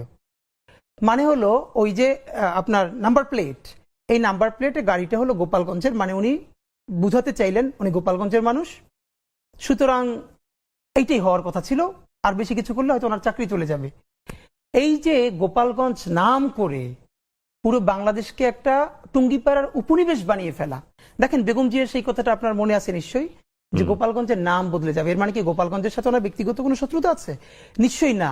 কিন্তু এই বাংলাদেশে যারা ফ্যাসিবাদ কায়েম করেছে, আপনি পুলিশের মধ্যে দেখেন, আমলাদের মধ্যে দেখেন, গোপালগঞ্জ মানে গোপালগঞ্জকে ধরে ধরে ধরে ধরে তাদেরকে চাকরি দিয়ে প্রমোশন দিয়ে সব হত্যাগুলো তাদেরকে দিয়ে করানো হয়েছে, এবং তাদেরকে এম্পাওয়ার করেছে কোন পরিচয়টা? সে গোপালগঞ্জের ছেলে বা গোপালগঞ্জের মেয়ে, রাইট? তা আমাদেরকে যেটা করতে হবে ওই আইডেন্টিটি পলিটিক্সের বিরুদ্ধে কথা বলতে হবে। আমরা তো এটা বলছি না যে এই গোপালগঞ্জ একদিন আবার বগুড়া হয়ে উঠতে পারে, না, আমরা বগুড়া হতে দিব না গোপালগঞ্জে। এর মানে হলো যে কোনো একক জেলা একক ব্যক্তির পরিচয় কাউকে মনস্টার হতে দেওয়া যাবে না। সুতরাং হ্যাঁ, আর ওই দিন আমরা খুবই এক্সাইটেড ছিলাম, কারণ হলো হাসনাতরা যখন লিটারারি, এটা সত্য যে ওদেরকে ওভাবে পেলে ওদেরকে মেরে ফেলতো, এমন ভাবে ওদের সাথে তো বারবার কথা হচ্ছিল। তো আপনি যখন বুঝবেন, দেখেন আমি তো হাসনাতদের পলিটিক্স করি না, কিন্তু হাসনাত, বিএনপি, জামাত, এনসিপি যারা এই জুলাইয়ের যোদ্ধা তারা তো সবাই আমার ভাই। ইভেন আওয়ামী লীগের সেই মানুষটা, আমি হাজারবার বলি, যে গণহত্যা করে নাই, গুম করে নাই, খুন করে নাই, হত্যা করে নাই, কিন্তু সে ফিলোসফিক্যালি আওয়ামী লীগ। আমি তো তাকেও বলি যে তার সাথে কোনো অন্যায় করা যাবে না, তার সাথে ইনসাফ করতে হবে। না, আওয়ামী লীগের অনেকে আছে জুলাইয়ের পক্ষে ছিল, হ্যাঁ, একদম স্বীকৃত আওয়ামী লীগ। আমি আপনাকে বলি, আমি যে আমার শেষের 10 দিন তো আমার বাসায় থাকতে পারি নাই, এবং আমার ওয়াইফ তখন বাসায় একা। আমার বাড়ির লোক, আমার শ্বশুর বাড়ির কেউ জানে না যে আমি বাসায় নাই, আমার ওয়াইফ প্রেগনেন্ট। কিন্তু তখন আমি রাতে বাসায় থাকি না, কারণ সারা রাত জেগে জেগে ল্যান্ডফোনে, তখন যখন নেট ব্ল্যাক আউট করা হয়েছিল, আমি যে বাসাটা, যে আপার বাসায় ছিলাম, ওনার ভাইও আওয়ামী লীগের ওয়ার্ডের একজন বড় নেতা, এবং ওই বাসাতে এই জন্য আমি এই আপার বাসায় থাকতে পেরেছিলাম যেন, এবং ওনার ভাই জানতো, কিন্তু ওনাকে বারবার ডেকে বলেছে এটা কিন্তু খুব রিস্কি হচ্ছে। বাট এবং ওই আপা, আমি অনেক টকশোতে বলেছি, উনি রাত 2টায় 3টায় আমার সাথে ব্রাকের সামনে, ইস্ট ওয়েস্টের সামনে, তারপরে আবুল হোটেলের ওখানে বোরকা পরে ফাইল নিয়ে হসপিটালের আমার সাথে গেছেন, কারণ ঠিক তখন আমার ওখানে যাওয়া দরকার ছিল অবস্থা বোঝার জন্য। আমি একটা লুঙ্গি পরে, টি শার্ট পরে তার সাথে গেছি, এবং সে হসপিটালের ফাইল নিয়েছে যাতে বুঝতে পারি যে আমাদের ইমার্জেন্সি হসপিটালে যাওয়া প্রয়োজন আমার বোনকে সাথে নিয়ে। তো এটা তো সত্য। তো এই জন্য আমরা চাই যারা আওয়ামী লীগের গণহত্যার সমর্থক না, তাদেরকেও আপনি একটা স্পেস দেন। তবে তার আগে কি করতে হবে? এই গণহত্যার বিচারটা করতে হবে। বিচার করে তারপরে তাকে নতুন করে স্পেস দিতে হবে। তো এই ঘৃণা তো আমরা আওয়ামী লীগের মতো ছড়াতে পারি না। ইনকিলাব মঞ্চ আসলে কি করতে চায় ভবিষ্যতে? ইনকিলাব মঞ্চ মূলত বাংলাদেশের পক্ষে একটা সাংস্কৃতিক বিপ্লব করতে চাই, এটা খুবই ক্লিয়ার। আমরা বাংলাদেশে মনে করি যে সংস্কৃতি মানে শুধু গান বাজনা, নাটক, সিনেমা, এটা তো আর না। মানে মানুষের যে মনস্তত্ত্ব, দেখেন এই মনস্তত্ত্বের ফলে 1 বছরের মধ্যেই তারা 3 মাস 4 মাস পরে কেউ কেউ বলতে পারছে যে আগেই ভালো ছিলাম। কিবরিয়া ভাই, এই সরকার বা এইটা যেটাই হোক, যেই চালাক, এইটার কোনো তুলনায় কি আপনি গত 16 বছরের সাথে দিতে পারবেন? শুধু একটা হাজার হাজার গুমের সাথে একটা গুম শুধু নিজের পরিবারের সাথে রিলেট করেন, এটা আপনার বাবা, আপনার মা, আপনার ভাই বোন, লাশটা ফেরে নদীতে ভাসিয়ে দিয়েছে। এরপর আপনি 2-3 বছর খুঁজেছেন সব জায়গায়, আপনাকে বলাও হয় না সে মরে গেছে। আপনি কিসের সাথে কি মিলাচ্ছেন? এর মানে আমাদের যে মনস্তত্ত্ব, সেই মনস্তত্ত্ব ভাঙতে হবে। বাংলাদেশে যেটা করা হয়েছে, বাংলাদেশে নাটক, সিনেমা, গল্প, উপন্যাস এসবের মাধ্যমে, যেমন আপনি সরাসরি গণহত্যা করবেন না, কিন্তু আপনি উপন্যাস লিখবেন, আপা তোমার আব্বাকে একটু আব্বা বলে ডাকি, এরকম বলে বলে আপনি বলবেন। আমার অনেক বড় ভাইকে আমি চিনি যারা পিএসসির ভাইবা বোর্ডে, বিসিএস এ বঙ্গবন্ধুর নামের আগে, শেখ মুজিবুর রহমান নামের আগে একটা টাইটেল বাদ দিয়েছে হয়তো, এবং তাকে প্রচন্ড অপমান করে বের করে দেওয়া হয়েছে। এবং আপনাকে বলতে হবে, যতবার বলবেন ততবার, 1000 বছরের শ্রেষ্ঠ বাঙালি জাতির জনক বঙ্গবন্ধু শেখ মুজিবুর রহমান। নবী রাসূলের নামও একবার বললে দুরূদ পড়লে হয়, বারবার বললে দুরূদ না পড়লেও হয়। অথচ এটা এমনই একটা ধর্ম। আওয়ামী লীগ একটা পলিটিক্যাল পার্টি না, এটা একটা কাল্ট, এটা একটা সেমি রিলিজন। প্রমাণ আপনাকে বলি, আজকে আওয়ামী লীগের যে ভাইয়েরা শুনবেন, আপনাদের কাছে বিনীত অনুরোধ করি, কিবরিয়া ভাই, আমি গত 1 বছর এই মনস্তত্ত্বটা বোঝার জন্য, আমাদের প্রচুর বন্ধু বান্ধব আছে তো যারা সফট ছাত্রলীগ বা ছাত্রলীগ করতো অথবা আওয়ামী লীগকে ভালোবাসে, এরকম আছে না, যেহেতু এই দেশেই আমরা সব একসাথে থাকি, আমি প্রচন্ড ভাবে তাদেরকে বোঝার চেষ্টা করেছি।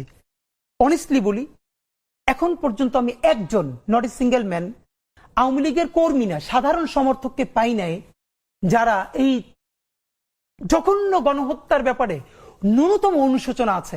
ভাই দেখেন, মানুষ যে যার পলিটিক্স করে, এরপরে ভাই বন্ধুরা বলে না, না এই কেসটা খুব খারাপ হয়েছে, এই কেসটা ঠিক হয় না। ভাই আমি একজন ন্যূনতম আওয়ামী লীগের সমর্থককে পাই নাই যে মনে করে এই গণহত্যাটা একটা জঘন্য কাজ হয়েছে, সুতরাং তাদের ক্ষমা চাওয়া উচিত। তারা বলে না, এটা কিসের কি হয়েছে, এখানে ছাত্ররা পুলিশকে মাইরে ফেলছে। এই মনস্তত্ত্ব আপনি কি দিয়ে ভাঙবেন ভাই? আমাদের একটা দীর্ঘ লড়াই লাগবে। বিএনপির ক্ষেত্রে অনেকবার বলেছি, বিএনপি যদি এখন নির্বাচিত হয়ে ক্ষমতায় আসে, তার কি ইচ্ছে 5 বছর থাকবে? 1/11 তো তার চলে যাওয়ার কথা না, সঠিক ভোট হলে তো তখনও সে ক্ষমতায় আসার কথা। কিন্তু দেখেন বিএনপির আর একটা ছায়ানট কোথায়, আর একটা উদিচি কোথায়?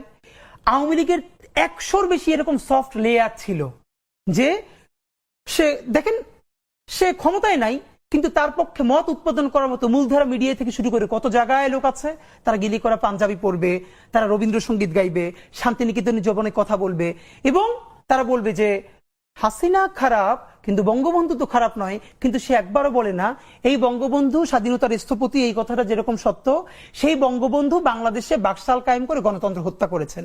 তিনি প্রথম গুমের জনক বাংলাদেশে। তিনি সিরাজ শিকদারকে শুধু গুমি করেন নাই, তাকে হত্যা করে সংসদে দম্ভ ভরে বলেছেন, কোথায় আজকে সেই সিরাজ শিকদার? এই বাংলাদেশের প্রত্যেকটা, এই যে আজকে ফ্যাসিবাদ, এই ফ্যাসিবাদের জন্মদাতা ছিলেন 1000 বছরের শ্রেষ্ঠ বাঙালি বঙ্গবন্ধু শেখ মুজিবুর রহমান। এই কথাটা তিনি বলবেন না। বাংলাদেশ থেকে কোন ইতিহাসটা গুম করা হয়েছে ভাই জানেন? 74-এর দুর্ভিক্ষ। কবি আব্দুল হাই শিকদার, যুগান্তরের সম্পাদক, কয়েকদিন আগেও আমাকে বলেছেন যে কমপক্ষে 5 লক্ষ মানুষ 74-এর দুর্ভিক্ষে মারা গেছে। কিন্তু উনি বলছেন, আমি আমার এলাকায় গিয়ে দেখি আসলে মানুষের অভাব, মানে চাল ডালের অভাব নাই।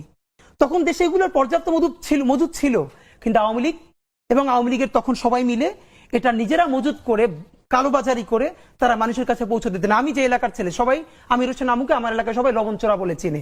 এই 74-এর দুর্ভিক্ষের সময় তারা লবণকে এরকম কুক্ষিগত করে এরপর অনেক বেশি দামে বিক্রি করেছে। 5 লক্ষর বেশি মানুষ 74-এর দুর্ভিক্ষে মারা গেছে, যার ফলে 75-এর 15ই অগস্টে জানা যায় লোক পাওয়া যায় না। এটা তো সত্য। এই সত্য কি তারা কোনোদিন স্বীকার করে? তো এই জন্য আপনাকে যেটা বলা সেটা হলো যে আমাদের কালচারাল লড়াই লাগবে। আফসোস হলো বিএনপি বাংলাদেশের এত বড় দল, তার কোনো কালচারাল চিন্তাই নেই। কোথায় ছায়ানট, কোথায় উদিচি, আর তার কিসের তারা সংস্কৃতি মনে করে যে 10টা 8টা বিভাগে 8টা ব্যান্ড শো করলেই কালচার হয়ে যাবে। এটা শহীদ জিয়ার মতো একজন মানুষকে নিয়ে আইকনিক 3টে উপন্যাস নাই আছে, তো মানুষের ন্যারেটিভ নির্মিত হয় কি করে? মানুষের মনস্তত্ত্ব, ছোটবেলা ছেলেটা কোথায় গেছে? প্রথমে গেছে ছায়ানটে গান শিখছে, তারপরে বিশ্ব সাহিত্য কেন্দ্রে গেছে, তারপরে উদিচিতে গেছে, তারপরে অলিম্পিয়াডে গেছে, এরপরে বিদেশে গিয়েও সে হাসিনা খারাপ, বঙ্গবন্ধু ভালো, আওয়ামী লীগ এবার খুব খারাপ, কিন্তু 96-তে ভালো। কিভাবে 96-তে আওয়ামী লীগ ভালো? এই আওয়ামী লীগ তো বাংলাদেশে বারবার ফ্যাসিবাদের জন্ম দিয়েছে। তো এখন আমাদের হলো এইটার বিরুদ্ধে যে আপনি কাউন্টার ন্যারেটিভ বলবেন, সেই প্রস্তুতি বাংলাদেশপন্থী মানুষদের সমস্যা কি জানেন? আমাদেরকে সবাই এসে বলে কি, হাদি ভাই দেশের প্রয়োজনে জীবন দিয়ে দিব বলবেন। তা আমি ধরে বলে, ভাই জীবন দেওয়া লাগবে না। আল্লাহ নিজেও বলছে, আগে তোমার মাল দাও, তারপরে জান দাও।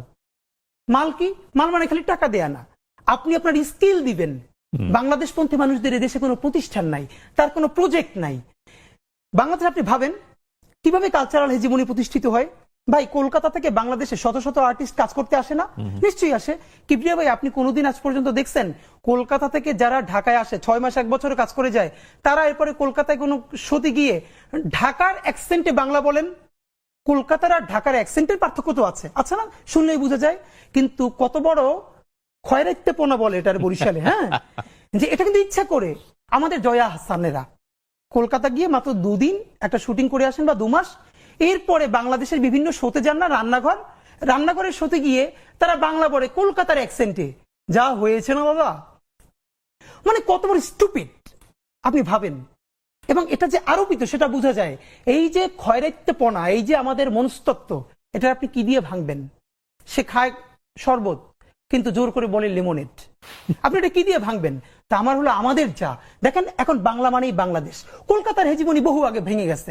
যেই কলকাতা পুরো ইন্ডিয়ার মধ্যে সব থেকে বস্তি হিসেবে ট্রিটমেন্ট পায়, কলকাতার মানুষের সাথে পুরো ইন্ডিয়ার মানুষ ভালো করে কথা বলে না, তারা নোংরা। আপনি দেখেন পুরো ইন্ডিয়ায় কলকাতার কেউ চ্যানেল দেখে? কলকাতার যারা একটু ভালো এলিট তারা কলকাতার বাংলা চ্যানেল দেখে না। যেই কলকাতা সিনেমায়ও এখন আপনার দক্ষিণ ভারতের সিনেমাকে সব কপি করে। আর বাংলাদেশে কি করা হলো, তাদের স্যাটেলাইট চ্যানেলগুলো এখন পর্যন্ত দেদার্স দেখানো হচ্ছে, বিজ্ঞাপন, তাদের বিজ্ঞাপনগুলো দেখে এখানে মানুষের কাছে প্রোডাক্ট সেল করা হচ্ছে, অথচ বাংলাদেশের কোনো চ্যানেল ওখানে ওপেন করা হচ্ছে না। অথচ বাংলাদেশের প্রোগ্রাম, বাংলাদেশের নাটক দেখার জন্য এক সময় কলকাতায় মানুষ অ্যান্টিনে ধরে বসে থাকতো। তো এই কালচারাল হেজিমনি আপনি কি দিয়ে ভাঙবেন? হাদি ভাই, আমার কাছে যেটা মনে হয়, আপনি যে যুদ্ধে নেমেছেন এই যুদ্ধটা অনেক কঠিন যুদ্ধ, অনেক লম্বা সময় ধরে করাটা যুদ্ধ।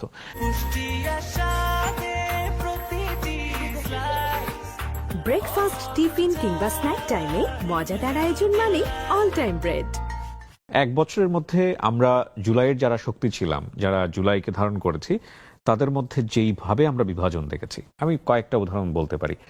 যেমন ধরেন, বাংলাদেশের এই আন্দোলনে সোশ্যাল ইনফ্লুয়েন্সার যদি আমি বলি, দেশ এবং দেশের বাইরে থেকে, মূলত দেশের বাইরে থেকে আমি বলবো, বেশ কয়েকজন হাতে গোনা, তারা গণমাধ্যমের চেয়েও শক্তিশালী ভূমিকায় ছিল। তাদের কথায় মানুষজন রাস্তায় নেমেছে। এটা পৃথিবীর ইতিহাসে কোথাও হয়েছে কিনা আমরা ঠিক জানি না। আমরা জানি যে ইন্ডিয়াতেও এরকম কিছু পলিটিক্যাল ইনফ্লুয়েন্সার আছেন, কিন্তু এতটা পাওয়ারফুল কিনা বাংলাদেশের এই বেশ কয়েকজন আমি বলবো। তাদের মধ্যে এক বিভাজন দেখেছি, মারাত্মক রকমের বিভাজন, একজন আরেকজনকে সম্মান দিয়ে কথা বলে না।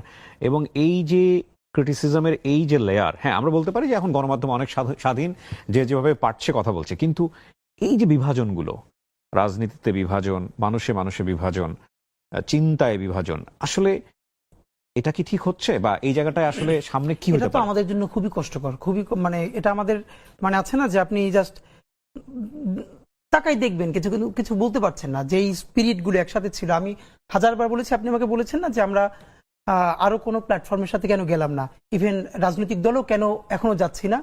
আমাদের মনে হচ্ছিল আমরা যে একটা যুদ্ধে আছি, এটা ন্যূনতম একটা পর্যায়ে পৌঁছানোর পরে যে যার পলিটিক্সটা করবে। তো আমাদের বন্ধুরা স্বাভাবিকভাবে অনেকে যে যার পলিটিক্স করবে, ভিন্ন ভিন্ন হয়ে যাবে। তখন মনে হলো যে একটা না একটা ফোর্সকে তো থাকতে হবে, যখন প্রচন্ড কোনো খারাপ অবস্থা হবে তখন সবাই হাত ধরে টেনে নিয়ে একসাথে একটু বসানো, একসাথে চা খাওয়ানো। তো সাধারণত যেটা হয় ভাই, প্রত্যেকটা দেশেই কোনো গণ অভ্যুত্থান বা বিপ্লবের পর যারা বিপ্লবী শক্তি থাকে, তাদের নিজেদের মধ্যে প্রচন্ড ঝগড়াঝাটি শুধু হয় না, বিপ্লবীদের হাতে বিপ্লবীরা খুনও হয়। পৃথিবীর অনেক দেশে হয়েছে। তো প্রথমত আমরা তো এখানে বিপ্লবটা চূড়ান্তভাবে করতে পারি নাই, কিন্তু আমরা তো গণ অভ্যুত্থান তো করেছি ভীষণভাবে। তো এখন এটার বিভিন্ন ফোর্স, আমরা তো দেখেন ডান বাম বিভিন্ন ঘরানা সবাই মিলে একসাথে করেছে। এখন যে যার ঘরে ফিরবে, এটা হওয়ারই কথা ছিল। কিন্তু এখানে যেটা হয়ে যাচ্ছে যে ওই আক্রমণের ভাষাটা, মানে আমি শুধু আমাকে সহ সবাইকে বলছি, প্লিজ আমরা যখন সমালোচনাটা করব তখন ন্যূনতম এটুকুন মেনটেন করি, যাতে জরুরি প্রয়োজনে আবার তার সাথে একসাথে একটু বসা যায়, এমন ভাবে না বলি যাতে কোনোদিনই তার মুখ দেখা বন্ধ হয়ে যায়। কারণ আমরা যেহেতু দেখেন, আমি আবারও বলি, যত বিচ্ছিন্নতা থাকুক, অনৈক্য থাকুক, আওয়ামী লীগ প্রশ্নে বাংলাদেশের সমস্ত ফ্যাসিবাদ বিরোধী শক্তির এক, গণহত্যার বিরুদ্ধে এক। তো আপনার আমাকে সহ আমি সবাইকে বলতে চাই, আমরা যখনই সমালোচনাটা করব, যারা জুলাইয়ের শক্তি ছিল, অন্তত এতটুকুন সম্মান ন্যূনতম বজায় রাখা, যাতে আবারও বড় বৃহত্তর ঐক্য দরকার হলে আমরা যেন এক টেবিলে বসে কথা বলতে পারি। কিন্তু এমন ভাবে যদি বলে ফেলি যে আমাদের মুখ দেখা দেখি বন্ধ হয়ে যায়, এই সুবিধা নিবে কারা? ভারতীয় আধিপত্যবাদ নিবে, গণহত্যাকারীরা নিবে। তো এটা তো আমাদের জন্য কারোর জন্যই কাম্য নয়। সুতরাং ওই ঐক্যটা তো আমাদের লাগবে। আগামীর যে নির্বাচন, আমরা অলরেডি শুনেছি যে 2026 ফেব্রুয়ারিতে নির্বাচন। আপনার কি মনে হয় এখন যে অবস্থায় আছে বাংলাদেশ, তাতে আমরা কি ফ্রি ফেয়ার একটা ইলেকশন দিতে পারবো? এখন ঠিক যে অবস্থায় আছে তাতে ওরকম প্রধান উপদেষ্টা বলেছেন যেটা, যে ঈদের উৎসবের মতো একটা নির্বাচন। দেখেন, গত বাংলাদেশের যতগুলো বড় বড় সমস্যা হয়েছে তার মূলে ছিল ত্রুটিপূর্ণ নির্বাচন। এখন উনি যেটা বলেছেন যে একটা ঈদের মতো, যে মানুষ বিদেশ থেকেও ভোট দিতে আসবে। আসলে সত্যি ওরকম একটা নির্বাচন হলে তো মানুষ ওই আমেজটা, বাচ্চা কাচ্চা নিয়ে লাইন দিয়ে ভোট দিবে। কিন্তু এখন পর্যন্ত আইন শৃঙ্খলা বাহিনীর যে অবস্থা, 1000-এর উপরে পুলিশ সরাসরি গণহত্যায় জড়িত, তাদের ব্যাপারে মামলা আছে। 46 জন না জানো কয়জনকে এরকমই গ্রেপ্তার করা হয়েছে, বাকিদেরকে গ্রেপ্তারও করা হয় নাই। তো পুলিশের অবস্থা এই, বাকি আইন শৃঙ্খলার অবস্থা এই। ঠিক এই অবস্থায় নির্বাচনে গেলে বাংলাদেশের মানুষের ঈদের উৎসবও হবে না, ওরকম ভালো নির্বাচনও হবে না, যা হবার তাই হবে।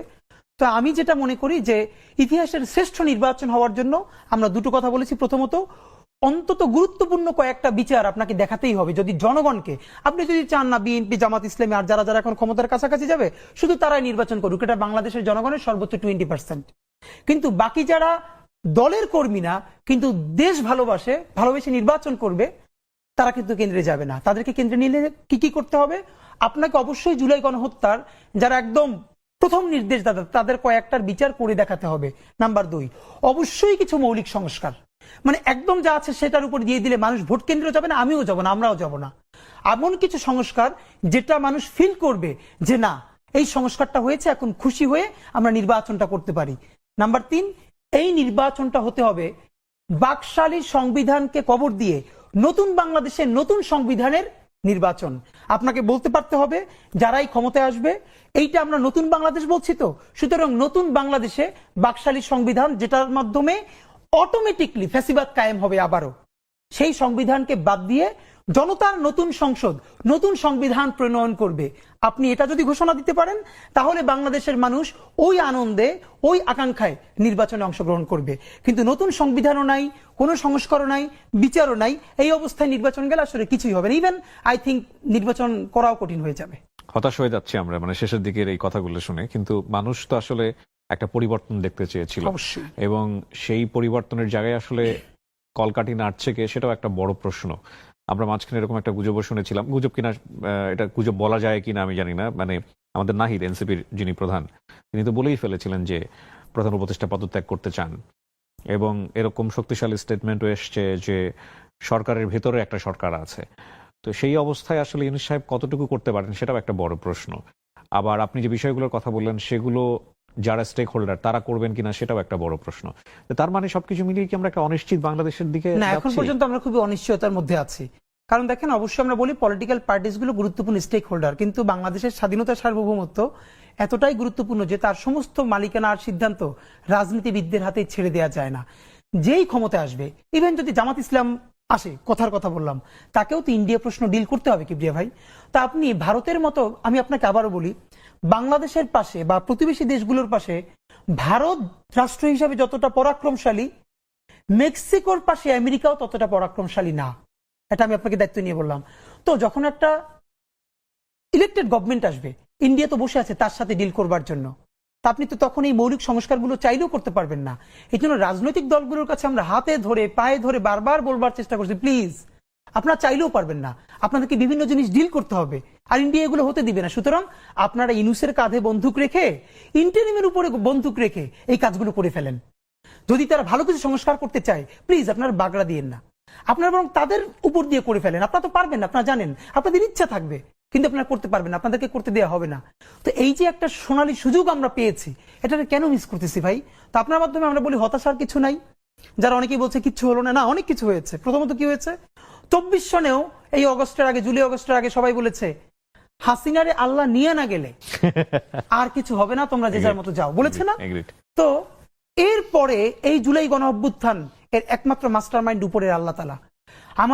আমাদের অন্তরে তিনি অসীম সাহস নাজিল করেছেন, অসীম সাহস ভাই। তো এই 1 বছরে আল্লাহ যদি আমাদেরকে, যেটা কোনো পলিটিক্যাল পার্টি পারে নাই, বাংলাদেশের মানুষ যদি যা পেরে থাকে, তাহলে এই লড়াইটা তো কেবল শুরু। আমরা একটা বিপ্লবের মধ্যে আছি, বিপ্লব আমরা করতে পারি না। কিন্তু আপনাকে মনে রাখি ভাই, এইবার যদি ভালো কিছু না হয়, বাংলাদেশে একটা অনিবার্য বিপ্লব হবেই হবে। কবে হবে অঙ্ক কষে বলতে পারবো না, এটা 5 বছর পর, 10 বছর পর, অথবা আমার জন্মের পর আমার সন্তানেরাও করতে পারে। কিন্তু এই যে অসম্পূর্ণ বিপ্লব, তার স্ফুলিঙ্গ যে রয়ে গেছে, যেই সন্তান তার বাবাকে হারিয়েছে, মাকে হারিয়েছে, বোনকে হারিয়েছে। আমাকে শহীদ সৈকতের বোন মেসেজ করেছে গতকালকে, 2 বোন, আপনার মনে আছে, যার ভাইয়ের লাশটা কাঁধে নিয়ে তারা মিছিল করছিলেন, তারা কিন্তু মরে যায় নাই। যেই ছেলে অন্ধ হয়ে আছে সে কিন্তু মরে যায় নাই। তাদের নেতৃত্বে চূড়ান্ত একটা বিপ্লব ইনশাল্লাহ হবেই। আমরা সেই চূড়ান্ত বিপ্লবের প্রস্তুতি নিচ্ছি, যেই বিপ্লবে আমরা সমস্ত আধিপত্যবাদের বিরুদ্ধে দাঁড়িয়ে সত্যিকারের একটা সার্বভৌম বাংলাদেশ গড়তে পারবো। আর সেই বিপ্লবের প্রথম পর্ব হলো আমাদেরকে ভীষণ যোগ্য করে তুলতে হবে। বাংলাদেশপন্থী মানুষদের হাজার হাজার তরুণ লাগবে, যারা এক একটা বিষয়ে ভীষণ স্কিল, যে সিনেমা বানাচ্ছে, ওয়ার্ল্ডের ফাইনেস্ট সিনেমা বানাবে, ফাইনেস্ট উপন্যাস লিখবে, এরকম এক একটা পর্যায়ে আমাদের হাজার হাজার যোগ্য লোক লাগবে। যখন আমরা দেখব যে প্রত্যেকটা সেক্টরে বাংলাদেশপন্থী ছেলে, বাংলাদেশপন্থী মেয়ে পৃথিবীর প্রতিটা প্রান্তে সব থেকে যোগ্য হয়ে উঠেছে, সেদিন আমাদের বিপ্লবের আমরা কেউ না কেউ ডাক দিবেই। ইনশাল্লাহ সেদিন আমরা সফল হব, আমরা বিপ্লবের মধ্যে আছি। হাদি ভাই, অনেক অনেক শুভকামনা থাকলো। খুব চমৎকার একটা সময় কেটেছে আপনার সঙ্গে। আমার ব্যক্তিগতভাবে অনেকবার গুজবাম্প হয়েছে। আমি ব্যক্তিগতভাবে বিশ্বাস করি 24-এর মধ্য দিয়ে যে বাংলাদেশ আমরা পেয়েছি, এই বাংলাদেশ কোনোভাবেই পথ হারাবে না এবং হারানো যাবে না, কারণ এই বাংলাদেশ সাধারণ মানুষের বাংলাদেশ, এদেশের মানুষের বাংলাদেশ। অনেক ভালো থাকুন আপনি। গোপালগঞ্জের মাটি বলেন, আকাশ বলেন, বাতাস বলেন, সবাই আওয়ামী ভক্ত, ব্যাপারে কোনো সন্দেহ নেই। নিশ্চয়ই। তো তাদের জায়গা থেকে এই মুভমেন্ট বলেন বা আপনার বক্তব্য বলেন, গোপালগঞ্জের আপামর সাধারণ মানুষকে তো হার্ট করলো। অবশ্যই। এখানে ভাই একটা কথা বলি আপনার মাধ্যমে, প্রথমত সেটা হচ্ছে গোপালগঞ্জে তো সবাই আওয়ামী লীগ করে না, কিন্তু বাংলাদেশে যেটা হচ্ছে, প্রথমত আপনার মাধ্যমে বলি, এটার কোনো ব্যাখ্যা নাই, সেটা হচ্ছে গোপালগঞ্জের যারা আওয়ামী ফ্যাসিবাদের লোক না, দেশপ্রেমিক মানুষ, তারা যারা আহত হয়েছেন, আমি তাদের কাছে বিনয়ের সাথে দুঃখ প্রকাশ করছি যে আমি আপনাদের সন্তান, আপনারা প্লিজ দুঃখ নেবেন না, কারণ কোনো জেলার সাথে তো আমাদের কোনো ঘৃণার জায়গা নাই, এই ঘৃণার বিরুদ্ধেই তো আমাদের লড়াই, প্লিজ আপনারা কষ্ট পাবেন না। কিন্তু এর পরের কথাটা কি জানেন, সেটা হলো হাসিনা ভারতের সাথে আওয়ামী লীগ এবং ভারত মিলে যেটা করেছে, বাংলাদেশকে অঘোষিত ভাবে টুঙ্গিপাড়ার একটা উপনিবেশ বানিয়েছে। ছোট একটা গল্প আমার মনে পড়লো, 3-4 বছর আগে ট্রাফিক সার্জেন্ট একজনে ধরছে মোটরসাইকেল, নাই মানে ওই হেলমেট নাই, লাইসেন্স নাই, তা আমি পাশে দাঁড়ানো, আমার এই কথাটা আমি যখন ক্লাস নিচ্ছিলাম আমার বিভিন্ন স্টুডেন্টদের, ওদের সাথেই গল্প করেছি। তো সে সার্জেন্টকে কোনো উত্তর দিচ্ছে না, তো এরকম 2-3 মিনিট বলার পর সে বলতেছে শুধু পিছনে তাকান। তো পিছনে তাকান বললে পর, তো পিছনে তাকাই দেখলাম ওই যে বোর্ড, ওখানে লেখা গোপালগঞ্জ। এরপরে সার্জেন্ট তাকে ছেড়ে দিল, মানে হলো ওই যে আপনার নাম্বার প্লেট, এই নাম্বার প্লেটে গাড়িটা হলো গোপালগঞ্জের, মানে উনি বুঝাতে চাইলেন উনি গোপালগঞ্জের মানুষ, সুতরাং এইটাই হওয়ার কথা ছিল, আর বেশি কিছু করলে হয়তো ওনার চাকরি চলে যাবে। এই যে গোপালগঞ্জ নাম করে পুরো বাংলাদেশকে একটা টুঙ্গিপাড়ার উপনিবেশ বানিয়ে ফেলা, দেখেন বেগম জিয়ার সেই কথাটা আপনার মনে আছে নিশ্চয়ই, যে গোপালগঞ্জের নাম বদলে যাবে, এর মানে কি গোপালগঞ্জের সাথে ওনার ব্যক্তিগত কোনো শত্রুতা আছে? নিশ্চয়ই না। কিন্তু এই বাংলাদেশে যারা ফ্যাসিবাদ কায়েম করেছে, আপনি পুলিশের মধ্যে দেখেন, আমলাদের মধ্যে দেখেন, গোপালগঞ্জ মানে গোপালগঞ্জকে ধরে ধরে ধরে ধরে তাদেরকে চাকরি দিয়ে, প্রমোশন দিয়ে, সব হত্যাগুলো তাদেরকে দিয়ে করানো হয়েছে, এবং তাদেরকে এম্পাওয়ার করেছে কোন পরিচয়টা, সে গোপালগঞ্জের ছেলে বা গোপালগঞ্জের মেয়ে, রাইট? তা আমাদেরকে যেটা করতে হবে, ওই আইডেন্টিটি পলিটিক্স এর বিরুদ্ধে কথা বলতে হবে। আমরা তো এটা বলছি না যে এই গোপালগঞ্জ একদিন আবার বগুড়া হয়ে উঠতে পারে, না, আমরা বগুড়া হতে দিব না গোপালগঞ্জে। এর মানে হলো যে কোনো একক জেলা, একক ব্যক্তির পরিচয় কাউকে মনস্টার হতে দেওয়া যাবে না। সুতরাং হ্যাঁ, আর ওই দিন আমরা খুবই এক্সাইটেড ছিলাম, কারণ হলো হাসনাতরা যখন লিটারারি, এটা সত্য যে ওদেরকে ওভাবে পেলে ওদেরকে মেরে ফেলতো, এমন ভাবে ওদের সাথে তো বারবার কথা হচ্ছিল। তা আপনি যখন বুঝবেন, দেখেন আমি তো হাসনাতদের পলিটিক্স করি না, কিন্তু হাসনাত, বিএনপি, জামাত, এনসিপি, যারা এই জুলাইয়ের যোদ্ধা, তারা তো সবাই আমার ভাই।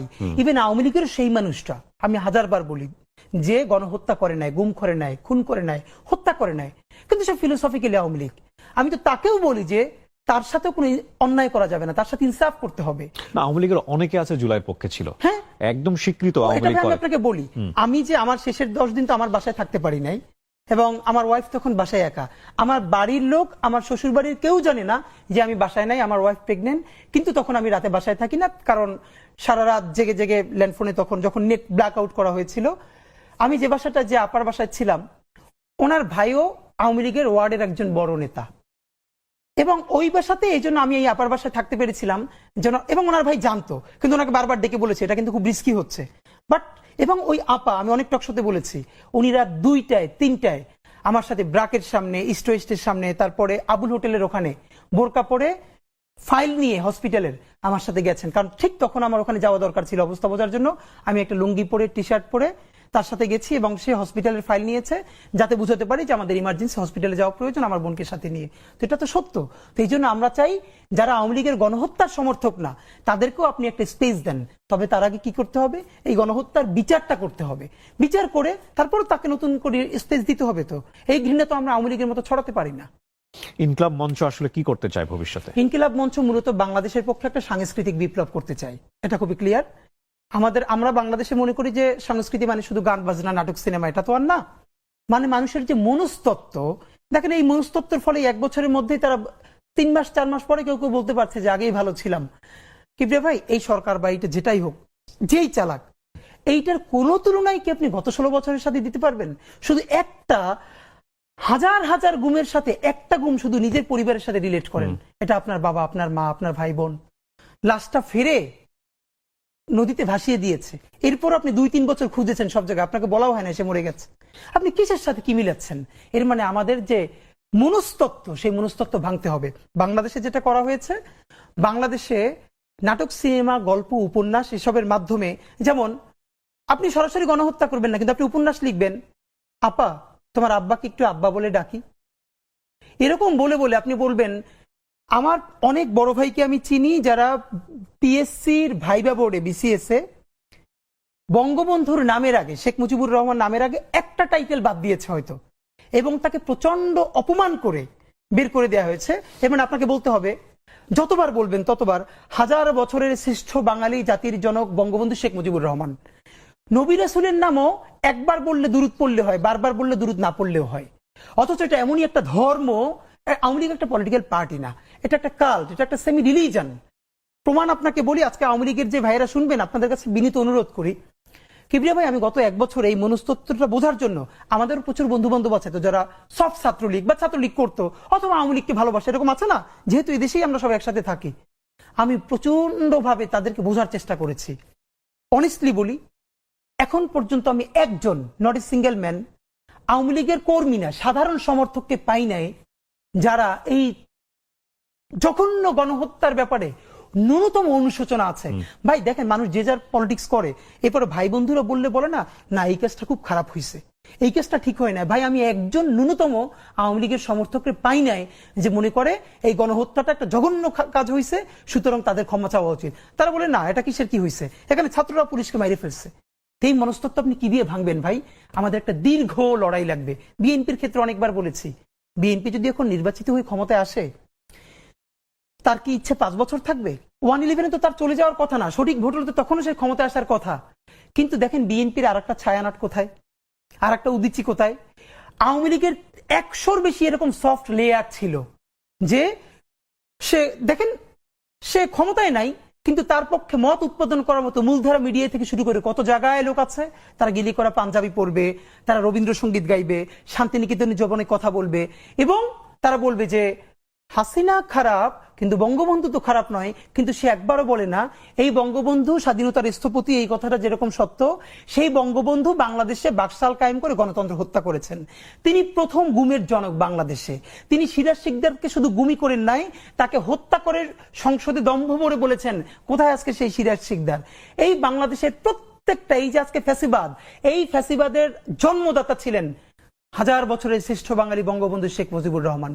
এই কথাটা তিনি বলবেন না। বাংলাদেশ থেকে কোন ইতিহাসটা গুম করা হয়েছে ভাই জানেন? 74-এর দুর্ভিক্ষ। কবি আব্দুল হাই শিকদার, যুগান্তরের সম্পাদক, কয়েকদিন আগেও আমাকে বলেছেন যে কমপক্ষে 5 লক্ষ মানুষ 74-এর দুর্ভিক্ষে মারা গেছে। কিন্তু উনি বলছেন, আমি আমার এলাকায় গিয়ে দেখি আসলে মানুষের অভাব, মানে চাল ডালের অভাব নাই। তখন দেশে এগুলোর পর্যাপ্ত মজুদ ছিল, কিন্তু আওয়ামী লীগ এবং আওয়ামী লীগের তখন সবাই মিলে এটা নিজেরা মজুদ করে, কালোবাজারি করে তারা মানুষের কাছে পৌঁছে দিতেন। আমি যে এলাকার ছেলে, সবাই আমির হোসেন আমুকে আমার এলাকায় সবাই লবণ চোরা বলে চিনে। এই 74-এর দুর্ভিক্ষের সময় তারা লবণকে এরকম কুক্ষিগত করে এরপর অনেক বেশি দামে বিক্রি করেছে। 5 লক্ষর বেশি মানুষ 74-এর দুর্ভিক্ষে মারা গেছে, যার ফলে 75-এর 15ই অগস্টে জানা যায় লোক পাওয়া যায় না। এটা তো সত্য। এই সত্য কি তারা কোনোদিন স্বীকার করে? তো এই জন্য আপনাকে যেটা বলা সেটা হলো যে আমাদের কালচারাল লড়াই লাগবে। আফসোস হলো বিএনপি বাংলাদেশের এত বড় দল, তার কোনো কালচারাল চিন্তাই নাই। কোথায় ছায়ানট, কোথায় উদিচি, আর তার কিসের তারা সংস্কৃতি মনে করে যে 10টা 8টা বিভাগে 8টা ব্যান্ড শো করলেই কালচার হয়ে যাবে। এটা শহীদ জিয়ার মতো একজন মানুষকে নিয়ে আইকনিক 3টে উপন্যাস নাই আছে? তো মানুষের ন্যারেটিভ নির্মিত হয় কি করে? মানুষের মনস্তত্ত্ব, ছোটবেলা ছেলেটা কোথায় গেছে? প্রথমে গেছে ছায়ানটে গান শিখছে, তারপরে বিশ্ব সাহিত্য কেন্দ্রে গেছে, তারপরে উদিচিতে গেছে, তারপরে অলিম্পিয়াডে গেছে, এরপরে বিদেশে গিয়েও সে হাসিনা খারাপ, বঙ্গবন্ধু ভালো, আওয়ামী লীগ এবার খুব খারাপ, কিন্তু 96-তে ভালো। কিভাবে 96-তে আওয়ামী লীগ ভালো? এই আওয়ামী লীগ তো বাংলাদেশে বারবার ফ্যাসিবাদের জন্ম দিয়েছে। তো এখন আমাদের হলো এইটার বিরুদ্ধে যে আপনি কাউন্টার ন্যারেটিভ বলবেন, সেই প্রস্তুতি বাংলাদেশপন্থী মানুষদের সমস্যা কি জানেন? আমাদেরকে সবাই এসে বলে কি, হাদি ভাই দেশের প্রয়োজনে জীবন দিয়ে দিব বলবেন। তা আমি ধরে বলে, ভাই জীবন দেওয়া লাগবে না। আল্লাহ নিজেও বলছে, আগে তোমার মাল দাও, তারপরে জান দাও। মাল কি? মাল মানে খালি টাকা দেয়া না, আপনি আপনার স্কিল দিবেন। বাংলাদেশপন্থী মানুষদের এদেশে কোনো প্রতিষ্ঠান নাই, তার কোনো প্রজেক্ট নাই। বাংলাদেশ আপনি ভাবেন কিভাবে কালচারাল হেজিমনি প্রতিষ্ঠিত হয়? ভাই কলকাতা থেকে বাংলাদেশে শত শত আর্টিস্ট কাজ করতে আসে না? নিশ্চয়ই আসে। কিবরিয়া ভাই, আপনি কোনোদিন আজ পর্যন্ত দেখছেন কলকাতা থেকে যারা ঢাকায় আসে 6 মাস 1 বছরে কাজ করে যায়, তারা এরপরে কলকাতায় কোনো শোতে গিয়ে ঢাকার অ্যাকসেন্টে বাংলা বলেন? কলকাতার আর ঢাকার অ্যাকসেন্টের পার্থক্য তো আছে, আচ্ছা না? শুনলেই বোঝা যায়। কিন্তু কত বড় খয়রাইত্যপনা বলে এটার বরিশালে, হ্যাঁ, যে এটা কিন্তু ইচ্ছা করে। আমাদের জয়া হাসানেরা কলকাতা গিয়ে মাত্র 2 দিন একটা শুটিং করে আসেন বা 2 মাস, এরপরে বাংলাদেশের বিভিন্ন শোতে যান না, রান্নাঘরের শোতে গিয়ে তারা বাংলা বলে কলকাতার অ্যাকসেন্টে। যা হয়েছে না বাবা, মানে কত বড় স্টুপিড আপনি ভাবেন। এবং এটা যে আরোপিত সেটা বোঝা যায়। এই যে খয়রাইত্যপনা, এই যে আমাদের মনস্তত্ত্ব, এটা আপনি কি দিয়ে ভাঙবেন? সে খায় শরবত কিন্তু জোর করে বলে লেমনেড, আপনি এটা কি দিয়ে ভাঙবেন? তা আমার হলো আমাদের যা দেখেন, এখন বাংলা মানেই বাংলাদেশ। কলকাতার হেজিমনি বহু আগে ভেঙে গেছে। যেই কলকাতা পুরো ইন্ডিয়ার মধ্যে সব থেকে বস্তি হিসেবে ট্রিটমেন্ট পায়, কলকাতার মানুষের সাথে পুরো ইন্ডিয়ার মানুষ ভালো করে কথা বলে না, তারা নোংরা। আপনি দেখেন পুরো ইন্ডিয়ায় কলকাতার কেউ চ্যানেল দেখে, কলকাতার যারা একটু ভালো এলিট তারা কলকাতার বাংলা চ্যানেল দেখে না। যেই কলকাতা সিনেমায়ও এখন আর আপনার দক্ষিণ ভারতের সিনেমাকে সব কপি করে। আর বাংলাদেশে কি করা হলো, তাদের স্যাটেলাইট চ্যানেলগুলো এখন পর্যন্ত দেদার্স দেখানো হচ্ছে, বিজ্ঞাপন, তাদের বিজ্ঞাপনগুলো দেখে এখানে মানুষের কাছে প্রোডাক্ট সেল করা হচ্ছে, অথচ বাংলাদেশের কোনো চ্যানেল ওখানে ওপেন করা হচ্ছে না। অথচ বাংলাদেশের প্রোগ্রাম, বাংলাদেশের নাটক দেখার জন্য এক সময় কলকাতায় মানুষ অ্যান্টিনে ধরে বসে থাকতো। তো এই কালচারাল হেজিমনি আপনি কি দিয়ে ভাঙবেন? হাদি ভাই, আমার কাছে যেটা মনে হয়, আপনি যে যুদ্ধে নেমেছেন, এই যুদ্ধটা অনেক কঠিন যুদ্ধ, অনেক লম্বা সময় ধরে করাটা যুদ্ধ।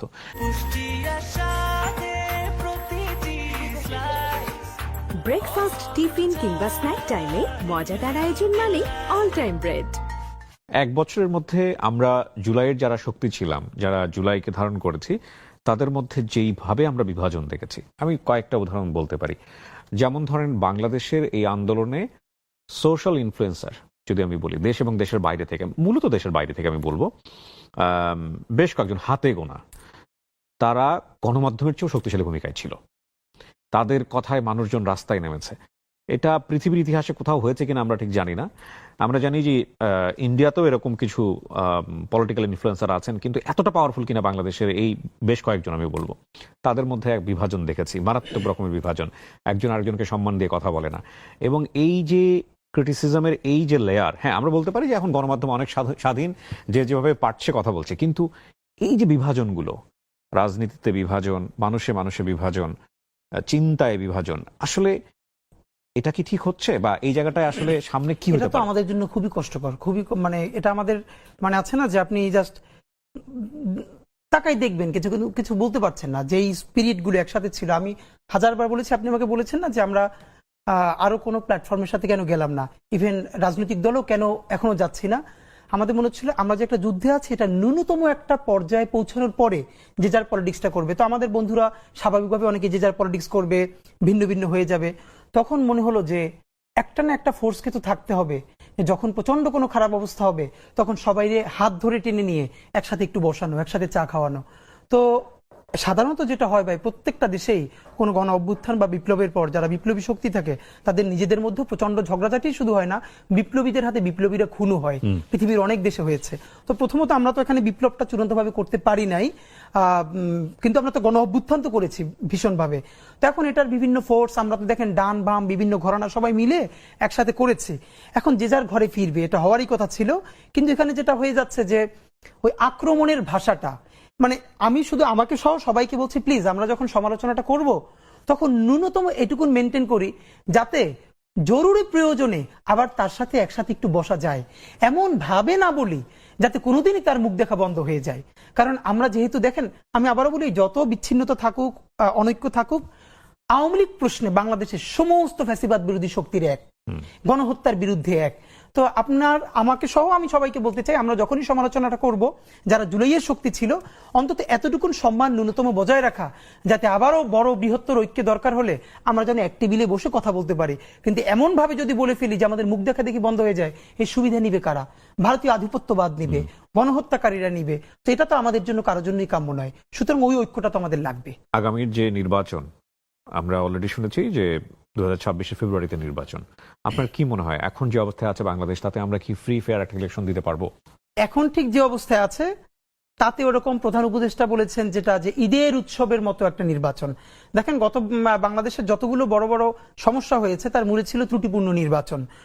এখন উনি যেটা বলেছেন যে একটা ঈদের মতো যে মানুষ বিদেশ থেকেও ভোট দিতে আসবে, আসলে সত্যি ওরকম একটা নির্বাচন হলে তো মানুষ ওই আমেজটা বাচ্চা কাচ্চা নিয়ে লাইন দিয়ে ভোট দিবে। কিন্তু এখন পর্যন্ত আইন শৃঙ্খলা বাহিনীর যে অবস্থা, 1000-এর উপরে পুলিশ সরাসরি গণহত্যায় জড়িত, তাদের ব্যাপারে মামলা আছে। 46 জন না জানো কয়জনকে এরকমই গ্রেপ্তার করা হয়েছে, বাকিদেরকে গ্রেপ্তারও করা হয় নাই। তো পুলিশের অবস্থা এই, বাকি আইন শৃঙ্খলার অবস্থা এই। ঠিক এই অবস্থায় নির্বাচনে গেলে বাংলাদেশের মানুষের ঈদের উৎসবও হবে না, ওরকম ভালো নির্বাচনও হবে না, যা হবার তাই হবে। তো আমি যেটা মনে করি যে ইতিহাসের শ্রেষ্ঠ নির্বাচন হওয়ার জন্য আমরা দুটো কথা বলেছি। প্রথমত, অন্তত গুরুত্বপূর্ণ কয়েকটা বিচার আপনাকে দেখাতেই হবে। যদি জনগণকে আপনি যদি চান না বিএনপি, জামাত ইসলামী আর যারা যারা এখন ক্ষমতার কাছাকাছি যাবে শুধু তারাই নির্বাচন করুক, এটা বাংলাদেশের জনগণের সর্বোচ্চ 20%। কিন্তু বাকি যারা দলের কর্মী না কিন্তু দেশ ভালোবেসে নির্বাচন করবে, তারা কিন্তু কেন্দ্রে যাবে না। তাদেরকে কেন্দ্রে নিলে কি কি করতে হবে? আপনাকে অবশ্যই জুলাই গণহত্যার যারা একদম প্রথম নির্দেশদাতা তাদের কয়েকটার বিচার করে দেখাতে হবে। নাম্বার 2, অবশ্যই কিছু মৌলিক সংস্কার, মানে একদম যা আছে সেটার উপর দিয়ে দিলে মানুষ ভোট কেন্দ্রে যাবে না, আমিও যাব না, আমরাও যাব না। এমন কিছু সংস্কার যেটা মানুষ ফিল করবে যে না, এই সংস্কারটা হয়েছে, এখন খুশি হয়ে আমরা নির্বাচনটা করতে পারি। নাম্বার 3, এই নির্বাচনটা হতে হবে বাকশালী সংবিধানকে কবর দিয়ে নতুন বাংলাদেশের নতুন সংবিধানের নির্বাচন। আপনাকে বলতে পারতে হবে যারাই ক্ষমতায় আসবে, এইটা আমরা নতুন বাংলাদেশ বলছি, তো সুতরাং নতুন বাংলাদেশে বাকশালী সংবিধান যেটার মাধ্যমে অটোমেটিকলি ফ্যাসিবাদ কায়েম হবে আবারও, সেই সংবিধানকে বাদ দিয়ে জনতার নতুন সংসদ নতুন সংবিধান প্রণয়ন করবে। আপনি এটা যদি ঘোষণা দিতে পারেন তাহলে বাংলাদেশের মানুষ ওই আনন্দে ওই আকাঙ্ক্ষায় নির্বাচনে অংশগ্রহণ করবে। কিন্তু নতুন সংবিধানও নাই, কোনো সংস্কারও নাই, বিচারও নাই, এই অবস্থায় নির্বাচন গেলে আসলে কিছুই হবে না। ইভেন আই থিঙ্ক নির্বাচন করাও কঠিন হয়ে যাবে। হতাশ হয়ে যাচ্ছি আমরা মানে শেষের দিকের এই কথাগুলো শুনে। কিন্তু মানুষ তো আসলে একটা পরিবর্তন দেখতে চেয়েছিল, অবশ্যই, এবং সেই পরিবর্তনের জায়গায় আসলে কলকাঠি নাড়ছে কে, সেটাও একটা বড় প্রশ্ন। আমরা মাঝখানে এরকম একটা গুজবও শুনেছিলাম, গুজব কিনা এটা গুজব বলা যায় কিনা আমি জানি না, মানে আমাদের নাহিদ এনসিপির যিনি প্রধান, তিনি তো বলেই ফেলেছিলেন যে প্রধান উপদেষ্টা পদত্যাগ করতে চান, এবং এরকম শক্তিশালী স্টেটমেন্টও এসছে যে সরকারের ভেতরে একটা সরকার আছে। তো সেই অবস্থায় আসলে ইউনূস সাহেব কতটুকু করতে পারেন সেটাও একটা বড় প্রশ্ন। আবার আপনি যে বিষয়গুলোর কথা বললেন সেগুলো যারা স্টেক হোল্ডার তারা করবেন কিনা সেটাও একটা বড় প্রশ্ন। তো তার মানে সবকিছু মিলিয়ে কি আমরা একটা অনিশ্চিত বাংলাদেশের দিকে না, এখন যাচ্ছি? পর্যন্ত আমরা খুবই অনিশ্চয়তার মধ্যে আছি। কারণ দেখেন, অবশ্যই আমরা বলি পলিটিক্যাল পার্টিস গুলো গুরুত্বপূর্ণ স্টেক হোল্ডার, কিন্তু বাংলাদেশের স্বাধীনতা সার্বভৌমত্ব এতটাই গুরুত্বপূর্ণ যে তার সমস্ত মালিকানা আর সিদ্ধান্ত রাজনীতিবিদদের হাতে ছেড়ে দেওয়া যায় না। যেই ক্ষমতায় আসবে, ইভেন যদি জামাত ইসলাম আসে, কথার কথা বললাম, তাকেও তো ইন্ডিয়া প্রশ্ন ডিল করতে হবে কিবরিয়া ভাই। তা আপনি ভারতের মতো, আমি আপনাকে আবারও বলি, বাংলাদেশের পাশে বা প্রতিবেশী দেশগুলোর পাশে ভারত রাষ্ট্র হিসাবে যতটা পরাক্রমশালী, মেক্সিকোর পাশে আমেরিকাও ততটা পরাক্রমশালী না। এটা আমি আপনাকে দায়িত্ব নিয়ে বললাম। তো যখন একটা ইলেক্টেড গভর্নমেন্ট আসবে